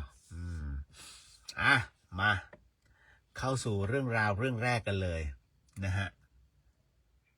เอานะฮะแป๊บหนึ่งคุณอภิชาติสวัสดีพี่เลียสวัสดีครับผมฮะ มีผู้ถามมาว่าเมืองไทยเราเนี่ยแต่งงานกับคนตายได้ไหมคะแล้วสามารถจดทะเบียนสมรสในงานด้วยได้ไหมนะฮะต้องบอกว่าเคยมีเคสหลายคู่ฮะหนุ่มสาวซึ่งทั้งหนุ่มและสาวคนใดคนหนึ่งนั้นวายชนไปนะฮะแล้วปรากฏว่าเขาก็เตรียมงานวิวาห์เป็นที่เรียบร้อยนะฮะหลายๆท่านอาจจะเคยเห็นในหน้าหนังสือพิมพ์หรือว่าภาพเป็นข่าวนะครับของหนังสือพิมพ์นะครับไม่ว่าจะเป็นทั้งออนไลน์หรือว่าออฟไลน์เนี่ยนะครับเขาก็มีนะกรณีตรงนี้ก็คือว่าเป็นผู้หญิงนะฮะที่เสียชีวิตลงแล้วผู้ชายเนี่ยนะครับเขาก็คือเรียกว่าแต่งศพใส่ชุดเจ้าสาวเป็นที่เรียบร้อยแล้วจากนั้นผู้ชายก็นะฮะรดน้ำศพเสร็จปุ๊บเขาก็ขอมั่นนะขอมั่นแล้วก็ทำพิธีแต่งงานกันตรงนั้นเลยทำได้ฮะเคย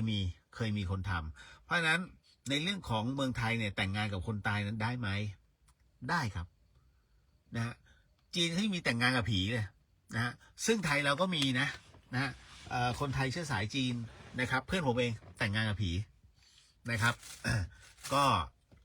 ก็ไม่ได้มีอะไรมากฮะพิธีการก็แค่เอารูปอันนี้ของเขาเป็นเจ้าบ่าวเนาะนะฮะเขาก็เอารูปเจ้าบ่าวเนี่ยคือเพื่อนผมเป็นเจ้าสาวแต่คนตายเป็นเจ้าบ่าวก็แค่เอารูปเจ้าบ่าวมาตั้งนะแล้วจากนั้นก็ทำพิธีกัน ก็แค่นั้นแต่ในเรื่องของการจดทะเบียนทำไม่ได้นะฮะคือกฎหมายเนี่ยไม่ได้รองรับในเรื่องของการจดทะเบียนกับคนตายนะฮะเพราะฉะนั้นต่อให้จดไปมันเป็นโมฆะมันเป็นโมฆะแต่ท่านทำเล่นๆนะได้ประกาศตึ้งนะฮะ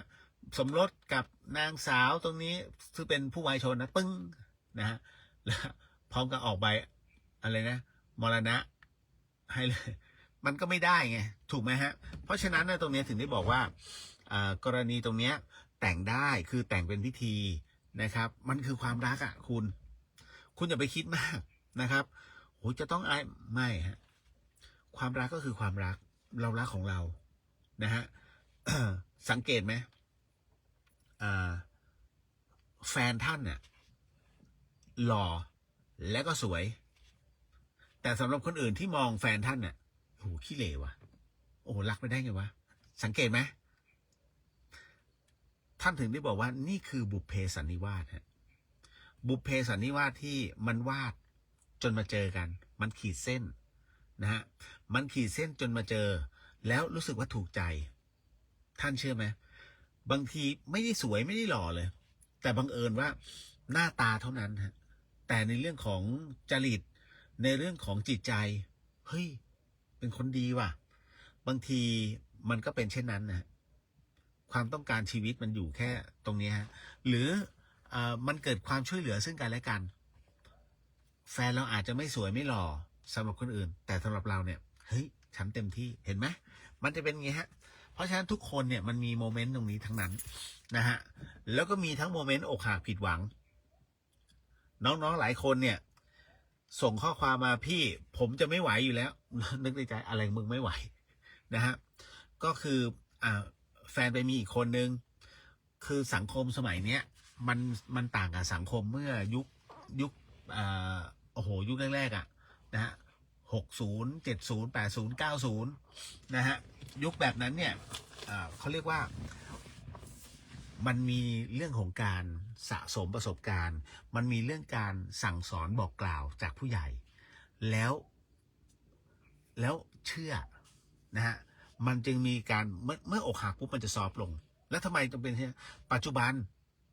ไม่มีแล้วมันเชื่อสื่อออนไลน์นะฮะซึ่งสื่อออนไลน์เนี่ยมันทำเป็นคอนเทนต์ท่านสังเกตไหมปัจจุบันเด็กสมัยปัจจุบันเนี่ยจะไม่ค่อยให้ความเคารพผู้ใหญ่นะฮะเริ่มเป็นวัฒนธรรมฝรั่งซึ่งจะเป็นเฮ้ยไอกับยูแล้วไม่มีคำว่าอายุไม่มีคำว่าสัมมาคารวะน้อยลงแล้วนะฮะแต่ข้างนอกในนอกเมืองเนี่ยยังมีอยู่นะครับเพราะฉะนั้นนี่คืออิทธิพลที่เราอยากเป็นนักอยากเป็นหนาแบบฝรั่งซึ่งฝรั่งเองเนี่ยค่านิยมมันเถื่อนมากเลยนะครับดังนั้นเนี่ยถึงต้องบอกว่าดูให้มันดีๆเนาะแต่กรณีตรงนี้นะในการแต่งงานกับคนตายทำได้นะแต่จดทะเบียนไม่ได้ฮะ100%เนาะเอาต่อมาน้องถามมาว่าพ่อหนูตายเพราะรถชนแล้วคราวนี้หลังจากที่เผาไปแล้วมันมีอะไรแปลกๆนะฮะคือเตียงที่พ่อนอนเนี่ยมันเหมือนมีคนนอนท่านนึกออกนะนึกออกตามนะฮะมโนตามไปเนี่ย พ่อเขาตายนะเพราะรถชนแล้วเตียงที่พ่อเขาเคยนอนทุกวันเนี่ยนะอยู่ๆมันมีรอยยุบลงคือน้องมีความรู้สึกว่าเฮ้ยเหมือนมีคนมานอนก็คือเหมือนเขาง่ายๆคือเขาคิดว่าพ่อเขามานอนนะฮะแล้วหมอนมันมีรอยยุบเหมือนการหนุนนอนเนี่ยนะฮะที่น่าตกใจคือแม่บอกว่าเห็นผ้าห่มเนี่ยมันเปิดขึ้นมาเองมันถูกตลบขึ้นมาเองหนูและน้องแม่ หนูและน้องและแม่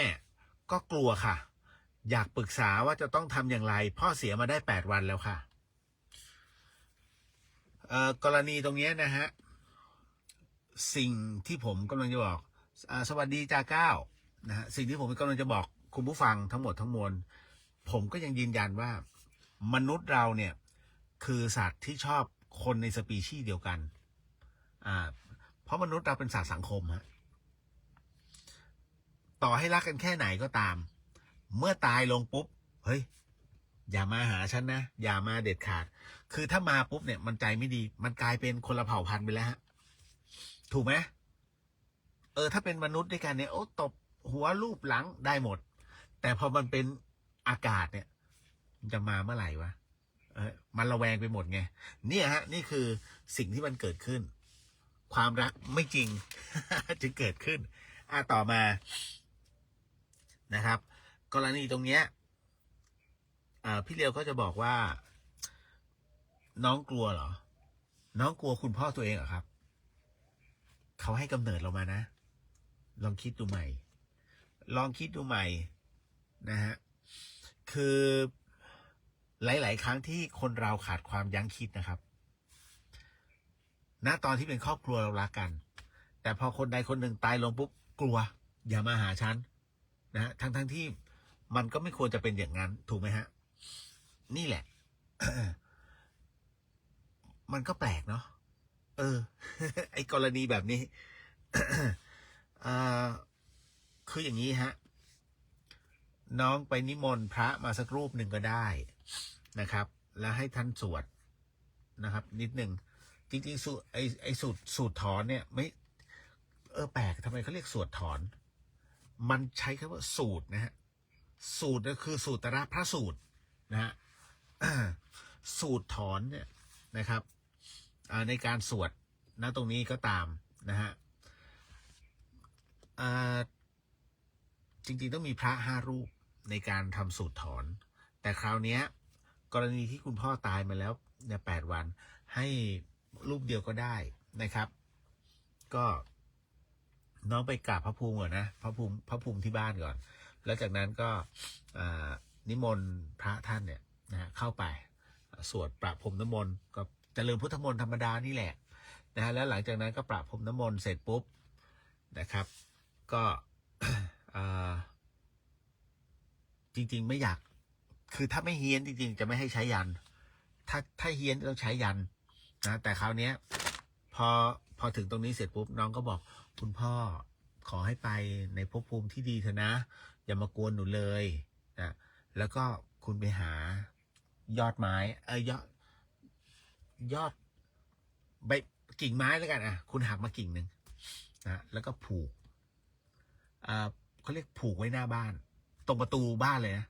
ให้มันห้อยลงมาเขาเรียกในโลกวิญญาณเขาเรียกประตูป่าของเมืองเหนือเนี่ยเขาจะอีกแบบหนึ่งนะแต่ในโลกของวิญญาณเขาเรียกประตูป่านั่นหมายถึงว่าเขามีความเชื่ออย่างนี้ครับว่าเมื่อวิญญาณเนี่ยจริงๆเขาต้องทำวันแรกเลยที่เอาศพออกจากบ้านนั่นหมายถึงว่าเมื่อวิญญาณรู้ตัวนะแล้วก็กลับมาอีกรอบหนึ่งเขารู้นะว่าตรงนี้คือบ้านเขาแต่เขาจะไม่เห็นบ้านเขาจะเห็นแต่ป่าทั้งนั้นเลยนะนั่นคือความเชื่อนะฮะที่กำลังบอกคุณผู้ฟังเนาะต่อมาพอถึงตรงนี้เมื่อกี้นึกออกแล้วว่ามันจะมีอีกหนึ่งเรื่องราวที่ต่อเนื่องอยู่ๆผมก็ลืมว่าไปเลยนะฮะ เพราะในเรื่องของประตูป่าอีกอันหนึ่งก็คือว่าเรื่องของเวลาในโลกวิญญาณกับเวลาที่มันอยู่ในปัจจุบันเนี่ยไม่เท่ากันนะครับดังนั้นกรณีบางคนเนี่ยที่หลับนะก็ผมกำลังคิดถึงน้องนัทที่เป็นนักข่าวที่เขาบอกว่าไหลตายคุณเชื่อไหมถ้าสมมุติวันนี้คือวันที่3วันที่4เนี่ยนัทยังไม่รู้ตัวว่าเขาตายอย่างวันนี้เช่นกันเนี่ยผมก็ทำไมหน้าของพ่อเพชรนะป่าเพชรเนี่ย ที่ผมไปงานศพวันเนี้ยมันไม่ซีดแล้วเหมือนคนนอนหลับแล้วหน้าอมชมพูก็คือมีเลือดแต่นั่นคือศพแล้วนะผมก็มานั่งนึกจึงบอกลูกสาวเขาป๋ายังไม่รู้เลยว่าตัวเองตายเอาจริงเหมือนมันหลุดไปจำได้ไหมฮะ ที่ผมเคยเล่าเรื่องของยายยายเขียวใช่ไหมยายเขียวในยายเขียวตัวนี้อันนี้คนนี้ไม่ใช่วัวนะอีกเขียวหนึ่งเรื่องของพระเดชพระคุณหลวงพ่อปานมีเรื่องของยายฟูกับยายเขียวยายฟูนะคือไหว้คนตายยายเขียวเนี่ยเป็นเรื่องของไปเข้ากรรมฐานอยู่ในห้องนะฮะแล้วก็นั่งอยู่7 วันนะครับก็คือเหมือนคนตายเลยนะครับเพราะลูกเอามือไปอังเอามือไปอังที่จมูกแล้วปรากฏว่าไม่มีลมจากลมหายใจซึ่งจริงมันมีแต่มันอ่อนมากคือคนที่นั่งกรรมฐานเข้าสู่แบบเขาเรียกนั่งจนแบบคือขั้นวิกฤตเลยนะ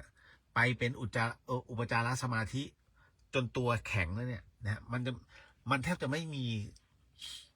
ลมหายใจฮะมันจะเป็นตัวแข็งนั่งนิ่งๆนั่งแบบแข็งเลยแต่จริงข้างในมันมีความสุขเขากำลังโลดแล่นอยู่นะฮะไม่รู้แต่โลดแล่นออกข้างนอกหรือโลดแล่นอยู่ข้างในมันแล้วแต่ของแต่ละบุคคลแต่คราวนี้ไอ้กรณีตรงเนี้ยผมก็ยังบอกกรณีของยายเขียวเนี่ยไป7 วันคือนั่งสมาธิเนี่ยแล้วหลวงพ่อปานไปถึงบ้านไง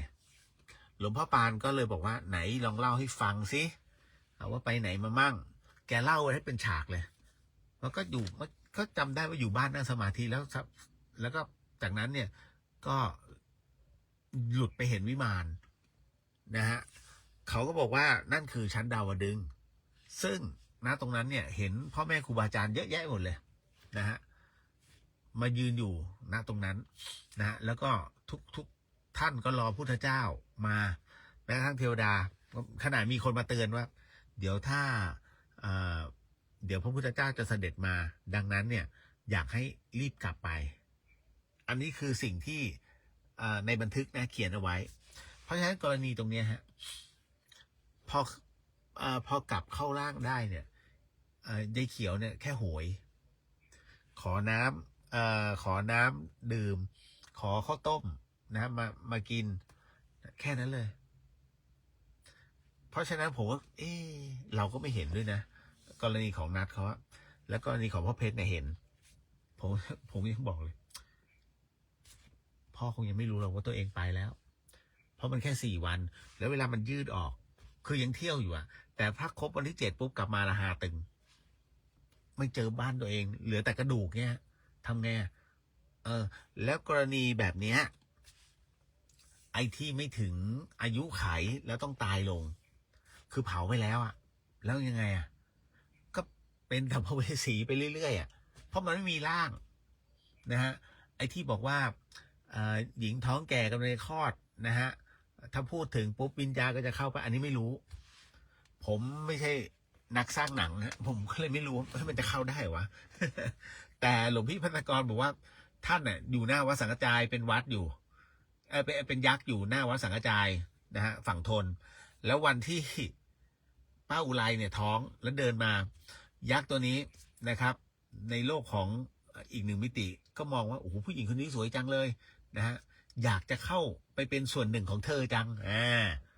นั่นแหละไปเป็นลูกเลย ออกมานั่นคือสิ่งที่หลวงพี่พัฒกรท่านเล่าให้ฟังนะฮะก็อันนี้คือตัดมาสั้นๆกรณีตรงนี้เช่นกันเพราะฉะนั้นคุณพ่อหนูตายเนี่ยเพราะโดนตรงเนี้ยไปทำพิธีซะนะครับไปทำพิธีนะฮะไม่ไหวจริงๆค่อยมาปรึกษากันใหม่แหมเพิ่ง8 วันเองเขาน่าจะรู้แล้วว่าเขาตาย8 วันนะฮะพี่นพวรรณสวัสดีครับคุณเรียวสวัสดีครับผมนะฮะมีผู้ถามมาว่าทำไมคนเราดวงตกจึงต้องให้ไปใส่บาตรปล่อยปลาครับผมว่ามันแปลกๆใช่ครับมันแปลกๆนะฮะจริงๆเนี่ยนะคือผ ผมต้องถามก่อนคุณรู้ได้ไงว่าคุณดวงตก เอาเงี้ยง่ายๆเลยฮะ หมอดูทักใช่ไหมโอ้โหดวงตกในช่วงนี้ดวงตกหรือรู้สึกไปเอง การที่เขาทักว่าเอาไปใส่บาตรซะเอาไปปล่อยปลานะ เรื่องแบบนี้ไม่แปลกครับ ไม่แปลกนะฮะ เพราะอะไรรู้ป่ะมันเป็นกุศโลบายยกจิตนะฮะ มันเป็นกุศโลบายก็คือ เพื่อให้ท่านนั้นนะฮะในช่วงที่คิดว่าตัวเองแย่แล้ว ยังมีโอกาสเขาเรียกมีใจที่จะแบ่งปันใส่บาตรอะแบ่งปัน มีใจที่จะช่วยเหลือคือไปซื้อปลาแล้วก็ไปปล่อย ท่านรู้ไหมเมื่อท่านใส่บาตรเสร็จปุ๊บท่านจะมีความรู้สึกอีกแบบหนึ่งเลย มีความรู้สึกไม่เหมือนกับตอนที่ท่านใส่บาตรก่อนใส่บาตรแต่เมื่อใส่ไปแล้วความรู้สึกอีกแบบหนึ่งเหมือนกันไถ่ชีวิตปลาเนี่ยฮะตอนที่เห็นมันว่ายก็ธรรมดา แต่พอเมื่อไหร่ก็ตามที่ท่านมีส่วนในการไถ่ชีวิตยกมือเสร็จปุ๊บแล้วก็ปล่อยมันลง แล้วเห็นมันว่ายน้ำหายไป ความรู้สึกจะปรับอีกแบบหนึ่งเพราะนั่นคือท่านเนี่ยกำลังมีจิตที่โปร่งโล่งสบายคุ้นไหมเราได้ให้ไงเราคือผู้ให้ใจมันจะมีแต่ความสุข เมื่อใจมันมีความสุขตอนนี้มันจะมีกำลังในการทำงานคิดงาน ซึ่งจริงๆมันทำตรงนี้ได้หลายวิธีฮะไม่จำเป็นตรงที่เขาบอกบริจาคเลือดก็ได้ถูกไหม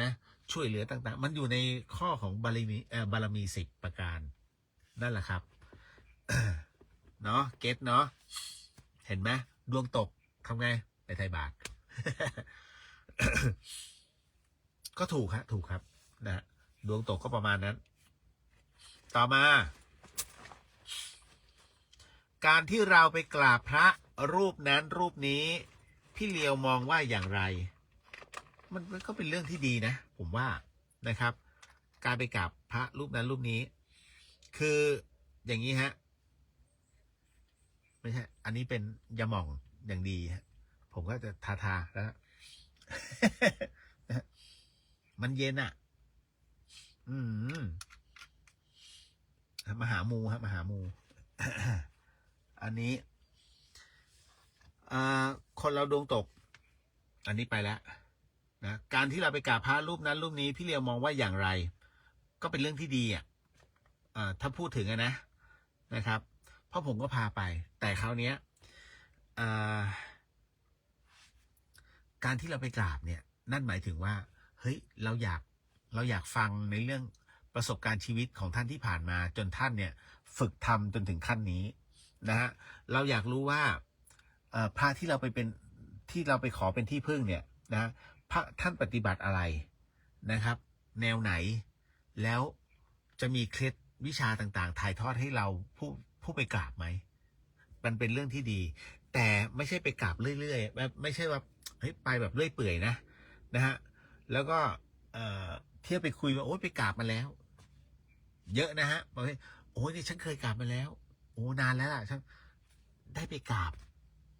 ไม่ใช่การทำสถิติไปกราบพระการไปกราบไปหาพ่อแม่ครูบาอาจารย์ผู้เป็นที่พึ่งเนี่ยฮะเราไปเพราะว่าเราอยากจะฟังเคล็ดลับของท่านในการปฏิบัติธรรมถ้าท่านไปเอาแต่กราบแต่ท่านไม่ปฏิบัติจบตั้งแต่ตรงนั้นแล้วฮะอันนี้เขาเรียกขี้คุยนะฮะคือถ้าไปแล้วเนี่ยไปให้มันได้ประโยชน์ไปแล้วต้องรู้จักให้ได้หลักกลับมาปฏิบัติแต่ถ้าไปแล้วไปคุยอย่างเนี้ยไร้ประโยชน์ไร้สาระมากเนาะคุณอริยพรบอกว่าสวัสดีค่ะน้อมจิตในบุญกุศลนะคะสัญญาณขาดนิดนะคะ ไม่ใช่นิดนะฮะมันขาดบ่อยมากตรงนี้ ก็ถ้าไม่ให้ขาดจะต้องดูในพุทธิสิทธิ์รัตนสมบูรณ์อันเนี้ยมันไม่ค่อยชัดเจนมันต้องเข้ามาในพุทธิสิทธิ์ครับอันนี้บอกไว้ก่อนเนาะนะครับต่อมา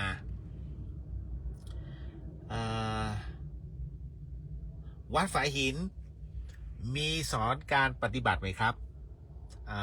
จะพระก็ได้พี่เลียวก็ได้พี่เลียวไม่ได้ผมไม่ว่างครับนะฮะอย่างเนี้ย สอนสั้นๆอย่างเงี้ยได้ยกเว้นว่าอย่างพระใหม่ถ้ามาบวชผมก็ถ้าว่างผมจะสอนหลักการในเรื่องของการนั่งสมาธิแล้วก็จะคุยเรื่องของประโยชน์ของการทำสมาธิรวมไปถึงวิธีการใช้สมาธิแค่นั้นเองนะฮะส่วนที่เหลือก็ไปปฏิบัติกันต่อเนาะผมไม่ได้เก่งครับไม่ได้เก่งคืองี้อันนี้เป็นภาคคารวาสนะในเรื่องของในเรื่องของภาคคารวาสท่านในเรื่องของพระสงฆ์วัดฝ่ายหินมีการสอนปฏิบัติไหมกำลังเป็นโครงการนะฮะอันนี้ต้องถามพระอาจารย์ท่านพระครูสมุวิศวัตรวรกิจโจซึ่งเป็นเจ้าอาวาสรุ่น11รุ่น11ตั้งแต่มีวัดมาจริงๆผมว่ามีมาหลายรุ่นแล้วล่ะแต่ท่านนับกันไม่ได้ วัดฝ่ายหินวัดเก่าแก่นะครับก็ต้องบอกว่าที่วัดฝ่ายหินเนี่ยมีการฝึกปฏิบัติหลายแนวนะฮะอย่างพี่เลียวเองเนี่ยของพี่เลียวครูบาอาจารย์เยอะนะครับจะเป็นสายพระธรรมยุทธ์ที่เนี่ยเป็นสายมหานิกายนะฮะ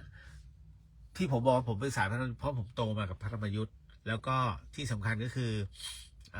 เป็นการฝึกปฏิบัติเรียกว่าทั่วๆไปนะฮะผมมีหลวงพ่อชานะฮะในเรื่องของการเป็นที่ตั้งผมมีสายฤทธิ์นะครับก็มีหลวงปู่ชอบ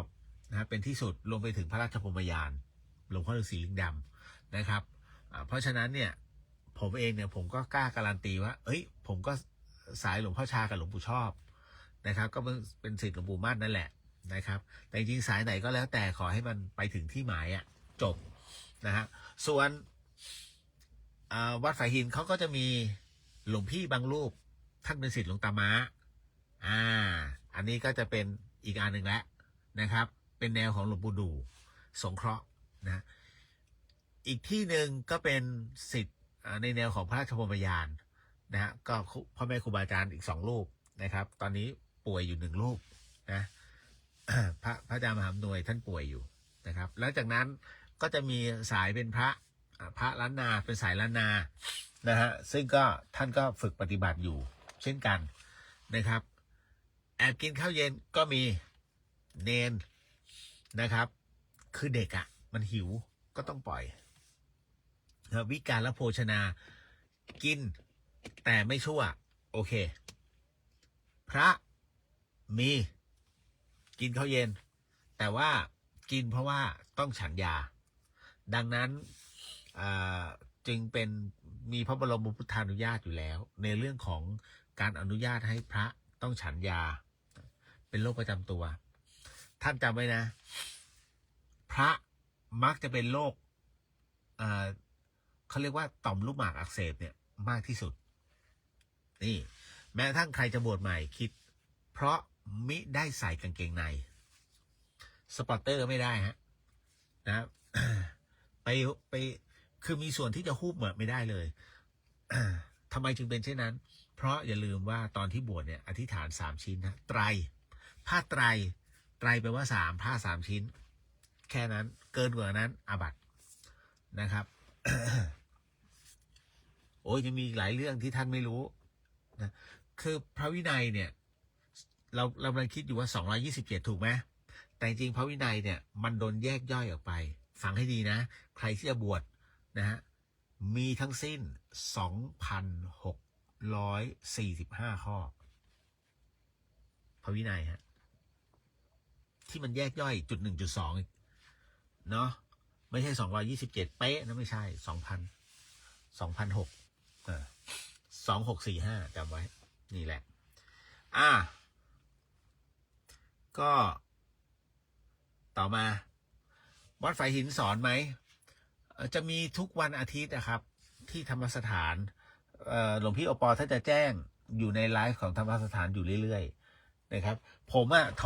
อนในเรื่องที่ตัวเองจะไปที่สอนเพราะผมสอนมโนมยิทธิ3 รอบนะตอนนั้นแล้วก็ผมพอแล้วให้รู้ว่าหลักการเป็นอย่างนี้นี่คือการฝึกปฏิบัติธรรมนะสอนให้เขารู้ให้รู้หลักเมื่อรู้หลักแล้วตัวเองก็ฝึกต่อ เมื่อฝึกตัวต่อแล้วเนี่ยถ้าก้าวหน้าโมทนาสาธุถ้าติดขัดมาถามกันเขาเรียกการปฏิบัติธรรมฮะเพราะฉะนั้นพี่เดียวก็เหมือนกันเวลาพี่เดียวสอนพระใหม่เนี่ยพี่เดียวก็จะบอกแค่นี้นั่งสมาธิพุทโธพุทโธยาวๆแค่นั้นการสอนนะการสูดหายใจลึกๆอะไรพวกนี้ฮะเหมือนกันที่นำท่านแหละอารมณ์เดียวกันเพียงแต่ว่าอันนี้พอมันอยู่ตัวมันเช็คกันได้นะมันเช็คได้เรื่องจิตเนาะต่อมา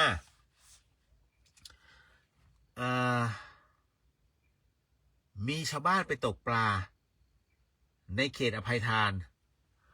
พระมาไล่ก็ไม่ฟังแถมจะทำร้ายพระเราจะแก้ไขยังไงดีครับปัญหาคือปัจจุบันคนเนี่ยไม่รู้จักแยกแยะเรื่องของเรื่องอะไรที่เป็นเขตอภัยทานคือการทำให้หมู่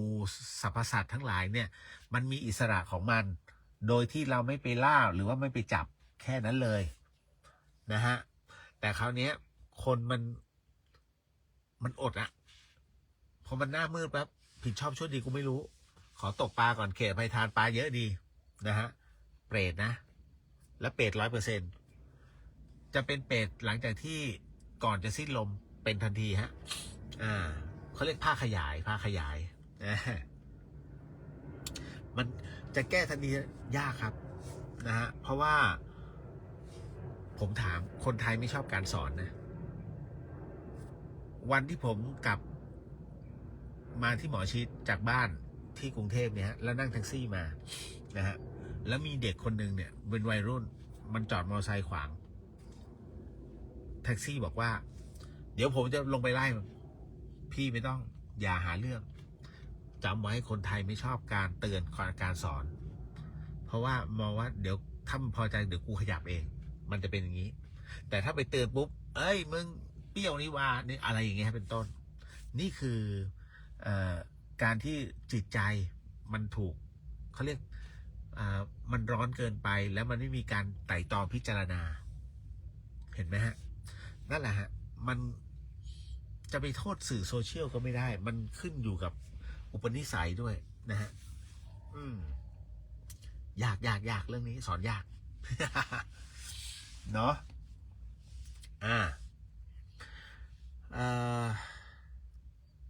ผีอะไรเนี่ยผีมีจริงไหมมาอีกแล้วผมว่าตอบคำถามเรื่องนี้ไม่หวั่นไม่ไหวจริงๆนะผีมีจริงไหมแยกก่อนนะระหว่างผีกับวิญญาณผีมีจริงฮะเราเนี่ยคือผีเวลาคนตายลงเนี่ยผีเมื่อจิตออกจากร่างไปร่างของเราเนี่ยผีไม่ใช่อะไรไปมากกว่านี้เลยนะฮะก็คือร่างของผู้วายชนนั่นแหละอย่างที่ผมอธิบายให้ฟังนะฮะ ในส่วนของมัจจุราชนั่นแหละครับ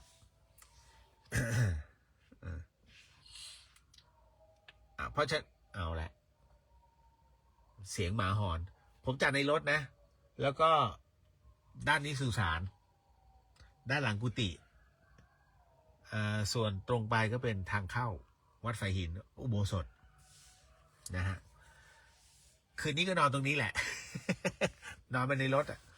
อุ่นดีนะเอาล่ะต่อมาคืออย่างนี้ไอ้กรณีของไปคือการตกปลาในเขตอภัยทานเนี่ยนะฮะที่ผมบอกว่าเป็นเปรต100%เนี่ยก็คือมันคือการลักทรัพย์ในส่วนของความเป็นส่วนของพระพุทธศาสนาเพราะการเป็นเขตอภัยทานเนี่ยต้องได้รับการยอมรับก่อนนะคุณผู้ฟังต้องได้รับการยอมรับจากชาวบ้านได้รับการยอมรับจากคณะกรรมการในเรื่องของอาณาเขตนั้น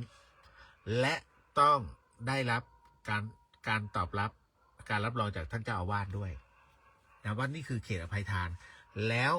รับรู้ทั้งหมดทั้งมวลแล้วยังมีการมาทำตรงนี้เปรตทันทีนะซึ่งตรงนี้สังเกตไหมว่าจะมีคำกรคำคมอยู่นะฮะไอคนตกปลาขึ้นสวรรค์นะส่วนไอคนปฏิบัติธรรมลงนรก อ่าทำไมจึงเป็นเช่นนั้นไอ้คนตกปลามันก็ตกของมันอ่ะมันไม่ได้ไปวุ่นวายกับใครแต่ไอ้คนที่เขาเรียกว่าคนปฏิบัติธรรมอ่ะที่ลงนรกเพราะมัวแต่เพ่งด่าเฮ้ยทำไมมันอยู่นี่อันนี้นู่นโอ้โหด่าเขากระจายไอ้ก็นั่งยืนยืนงงๆอ่ะนะฮะยืนงงๆในดงเบ็ด เอาวางไว้เยอะ นะครับเพราะฉะนั้นเนี่ยเราถึงได้บอกว่าบางทีมันก็ต้องดูนะฮะ ปิดวาจาต้องปิดวาจาถึงจะเวิร์กมีคนถามว่าลูกขโมยเงินแม่ผิดแค่ไหนคะไม่อยากให้ลูกมีนิสัยขโมยต้องทำยังไงพูดยากเรื่องนี้พูดยากมากครับคุณสังเกตไหมลูกของเราอ่ะเมื่ออยู่กับเราเนี่ยนะจะเป็นแบบที่ท่านเคยเห็นนะอ้อนอยากได้นู่นอยากได้นี่แล้วท่านก็ให้ลูกท่านลองสังเกตเอาลูกไปไว้ที่โรงเรียน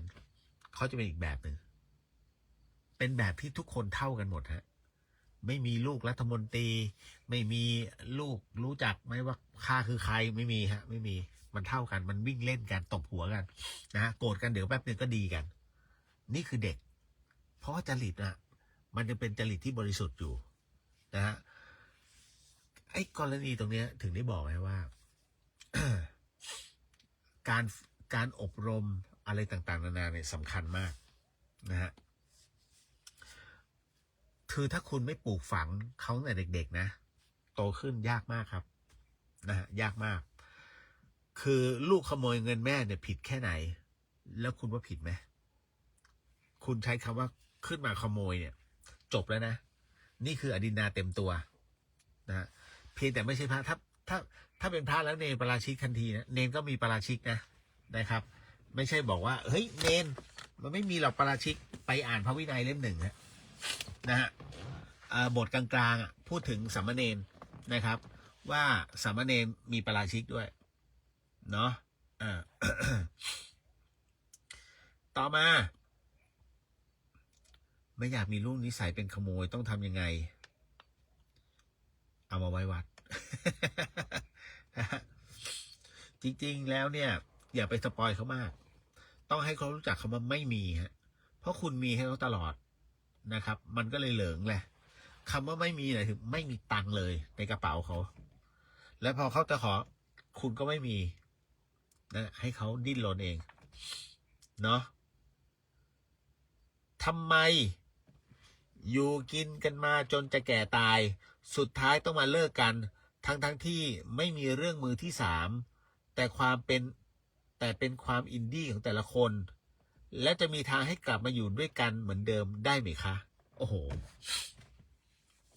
ผมเชื่อมั่นว่าปัจจุบันเป็นกันหลายคนเดี๋ยวนะขออนุญาตเปิดประตูแบบ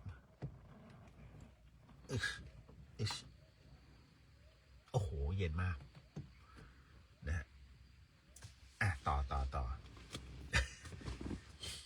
ให้อากาศมันโฟล์นิดนึงถามมาว่าทำไมอยู่กินกันมาจนแก่ตายสุดท้ายต้องมาเลิกกันทั้งที่ไม่ได้มีเรื่องมือที่มันเบื่อไง มันเบื่อ นะคุณคิดดูอยู่กันมาทั้งชีวิตนะครับบางทีมันอาจจะมีเหตุผลอื่นนะครับอย่างกรณีที่เป็นหนี้เป็นสินเนี้ยแล้วถ้าอยู่ด้วยกันใช้บัญชีเดียวกันนี้นู่นนั่นมันโดนด้วยกันนะแต่ถ้าเลิกนะอะไรอย่างเงี้ยประมาณเนี้ยนะฮะด้วยความเป็นคนอินดี้อยู่แล้วเธอก็แน่ฉันก็แน่งั้นก็แยกกันคือมันอิสระเกินไปมันเรื่องอย่างมันเป็นเรื่องจังหวะชีวิตนี่ต้องบอกกันเลยมันเป็นจังหวะชีวิตบวกสินเสมอกันหรือเปล่าแล้วบวกกับอุปนิสัยส่วนตัวคือขี้เบื่อนี่เลยมันจึงเกิดอาการแบบนี้ฮะสินเสมอกันจำได้ไหมว่ามีอะไรบ้างนะฮะชอบเหมือนกันมีสินเหมือนกันอุปนิสัยเหมือนกันคิดเหมือนกันนั่นแหละคุณอยู่กันได้แต่ถ้าความคิดเริ่มแตกต่างแล้วนะฮะเริ่มเรื่องเยอะเตรียมตัวมันจะคือความรู้สึกมันจะแปรไปเรื่อยๆนะแล้วสุดท้ายเนี่ยฮะ เลิกกันยามแก่เนาะคือวิธีแก้เนี่ยมันก็ต้องมีจริงๆก็ต้องปล่อยไปต่างคนต้องปล่อยคือให้มันไปใช้เวลาของกันและกันเลยนะฮะเมื่อเลิกกันไปแล้วไปใช้เวลาคุณไปใช้เวลานะแล้วจากนั้นถึงเวลาเนี่ยลองกลับมาคุยกันใหม่เขาเรียกมาเช็คความรู้สึกกันก่อนเฮ้ยเรายังเหมือนเดิมไหมกลับมาเหมือนเดิมไหมอะไรอย่างงี้ฮะแต่ผมเชื่อมั่นว่าฝ่ายชายไม่มันถือว่ามันอิสระแล้วมันไปแล้ว นะ อันนี้นะครับต้องบอกว่าคิดกันให้ลึกๆคิดกันให้ดีๆเพราะว่าถ้ามันพลาดกันไปแล้วคุณจะโหยหานะในสิ่งที่มันสูญเสียท่านสังเกตไหมคุณผู้ชายทั้งหลายเวลาคุณมีภรรยาดีๆอยู่แล้วเนี่ยแล้วอยู่ๆคุณไปเลิกนะฮะด้วยความเป็นอินดี้ด้วยนะฮะแล้วทางใครทางมันแต่พอวันหนึ่งเนี่ยนะฮะไอตัวปลอมเนี่ยคุณอยู่กับตัวปลอมแต่วันที่คุณลำบากนะฮะไอตัวปลอมเนี่ยไม่เคยดูแลเลยไอตัวจริงต้องกลับมาพยุงนี่นู่นนั่นเข้าห้องนงเข้าห้องน้ำเห็นไหมมันสายไปแล้วครับนะฮะเพราะฉะนั้นเนี่ยทำอะไรก็ตามเนี่ยคิดก่อนนะอย่าเอาแต่คำว่าอินดี้มันไม่ได้มีความสุขแต่ถ้าท่านคิดว่าเฮ้ยวงจรนี้ท่านเราจะถือศีลพรหมจรรย์นะฮะแล้วเราอยากจะปฏิบัติอันนี้โอเคเพราะคุณมีหลักในการยึดและคุณมีเป้าหมายแล้วว่าเฮ้ยโอเคฉันจะเอาดีทางนี้ยึดพรหมจรรย์ให้เป็นหลักจบถ้างั้นได้นี่แหละนั่นคือสิ่งที่มันควรจะเป็นและเป็นที่มาที่ไปนั่นเองเนาะก้าวบอกว่าสอบถามฮะเรื่องแมวจรมาฉี่หน้าประตูนองเต็มไปหมดแล้วผมเผลอไปตีมันแรงจะบาปมากไหมครับมันไม่เป็นอะไรเนาะคือการตีมันนะมันคือการกระทบกระทั่งถามว่าบาปไหมมันก็มีแหละนะฮะแต่เราตีเพื่อให้มันจำเราตีเพื่อสั่งสอนมันนะครับเพราะฉะนั้นไอ้กรณีตรงเนี้ยมีบ้างที่เกิดความรำคาญนะฮะก็คุณเอาน้ำส้มสายชูไปฉีดซะนะผสมน้ำฉีดซะไอ้ตรงนั้นมันจะไม่เหม็นรู้ใช่ไหมฮะอันนี้เป็นประสบการณ์ตรงฮะจากการที่คุณแม่ผมผู้เป็นอัลไซเมอร์แล้วก็ทำให้พื้นเลอะไปหมดเพราะเขาฉี่ปัจจุบันฉี่ใส่แพมเพิร์สละนะครับแต่เมื่อก่อนเนี้ยไม่เขาจะเอาแพมเพิร์สออกพี่สาวผมมาวีนตลอดเลยแล้วเขาก็เหมือนกับแกล้งแล้วก็ฉี่ลงพื้นแล้วมันเหม็นเราก็แหมจะเอาเดตตอลลงตลอดก็เนาะบางทีมันหมดแล้วไม่รู้จะเอาอะไรแทนไง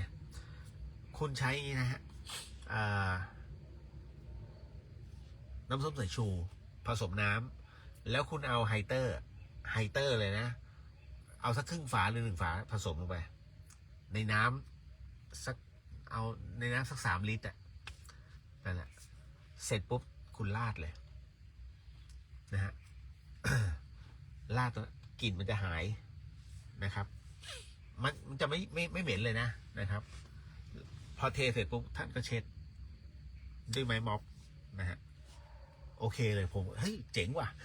ไม่มีกลิ่นเลย มันเป็นปกติที่เราต้องดูแลเนาะแต่กรณีของก้าวเองนะครับคือถ้าแมวจร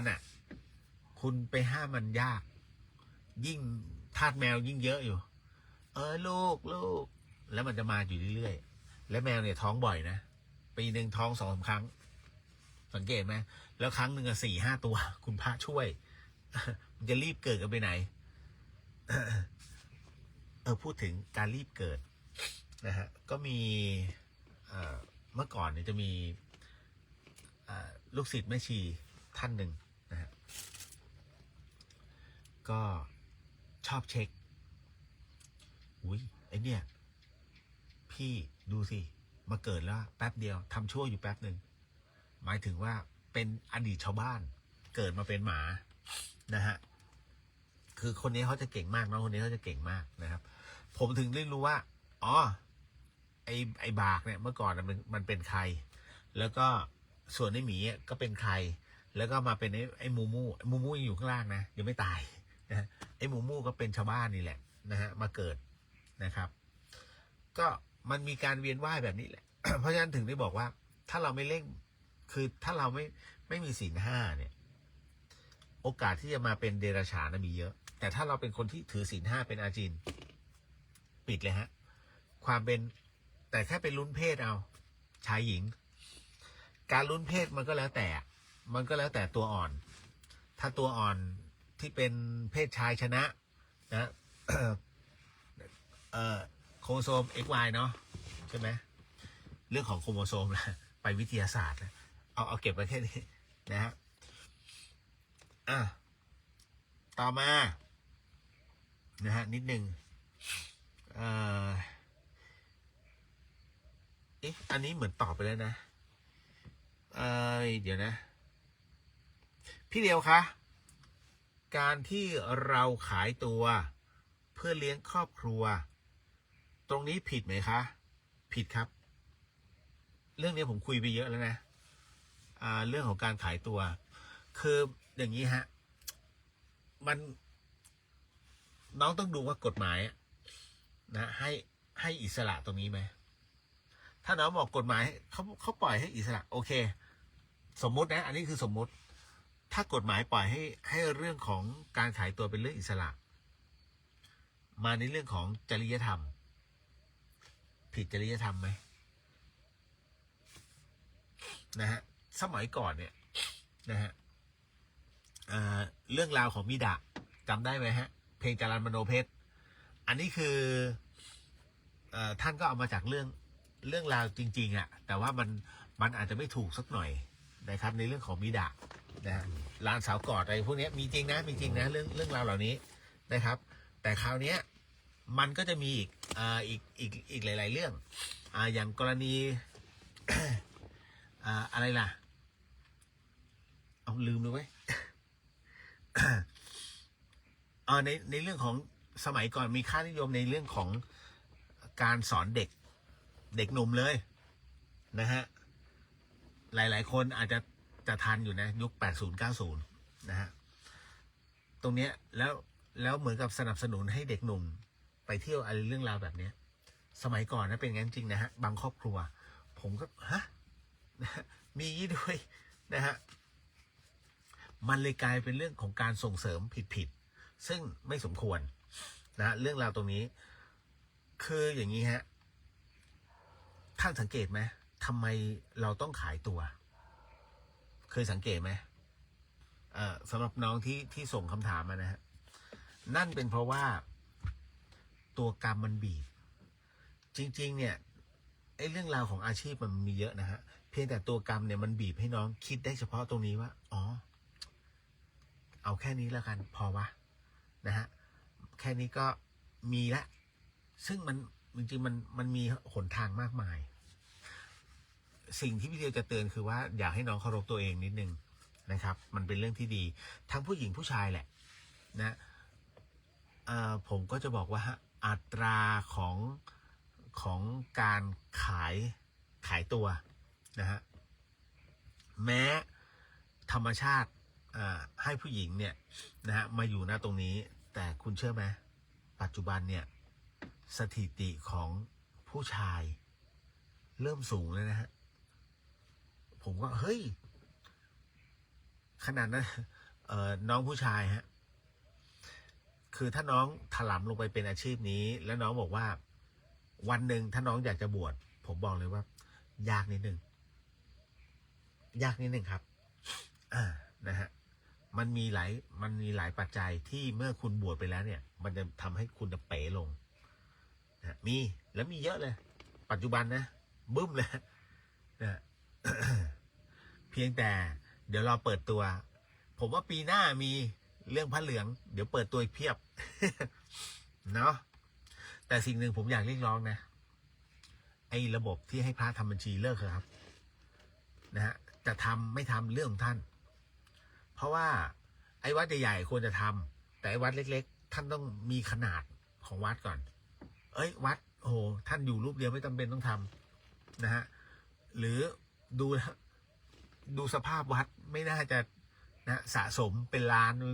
ยากนะฮะคือให้พิจารณาเพราะว่าพระบางรูปท่านเครียดมากนะฮะไม่เป็นอันปฏิบัติแล้วก็หยุดปฏิบัติเลยนะครับเพราะมันกลายเป็นคำสั่งอะไรก็ไม่รู้นะฮะเห็นข่าวฆ่าเพื่อเอาประกันสงสัยใจของเขาทำด้วยอะไรก็กล้ามเนื้อนี่แหละนะฮะถึงฆ่าแกล้งกันได้คือพวกเนี้ยคุณสังเกตไหมเรื่องค่าประกันเริ่มเยอะขึ้นแล้วนะเริ่มเยอะขึ้นครับเพราะจิตมันเริ่มป่วยมากขึ้นแล้วก็มีความโลภมากขึ้นนะฮะมันถึงได้แบบเฮ้ยวางแผนฆ่าผมเคยเล่าเรื่องที่จังหวัดแห่งหนึ่งในภาคเหนือแล้วกันไม่ใช่เชียงใหม่ไม่ใช่เชียงใหม่บอกเลยนะฮะอันนี้เจ้าหน้าที่ที่ผมเป็นลูกค้าเขาอยู่นะเล่าให้ฟัง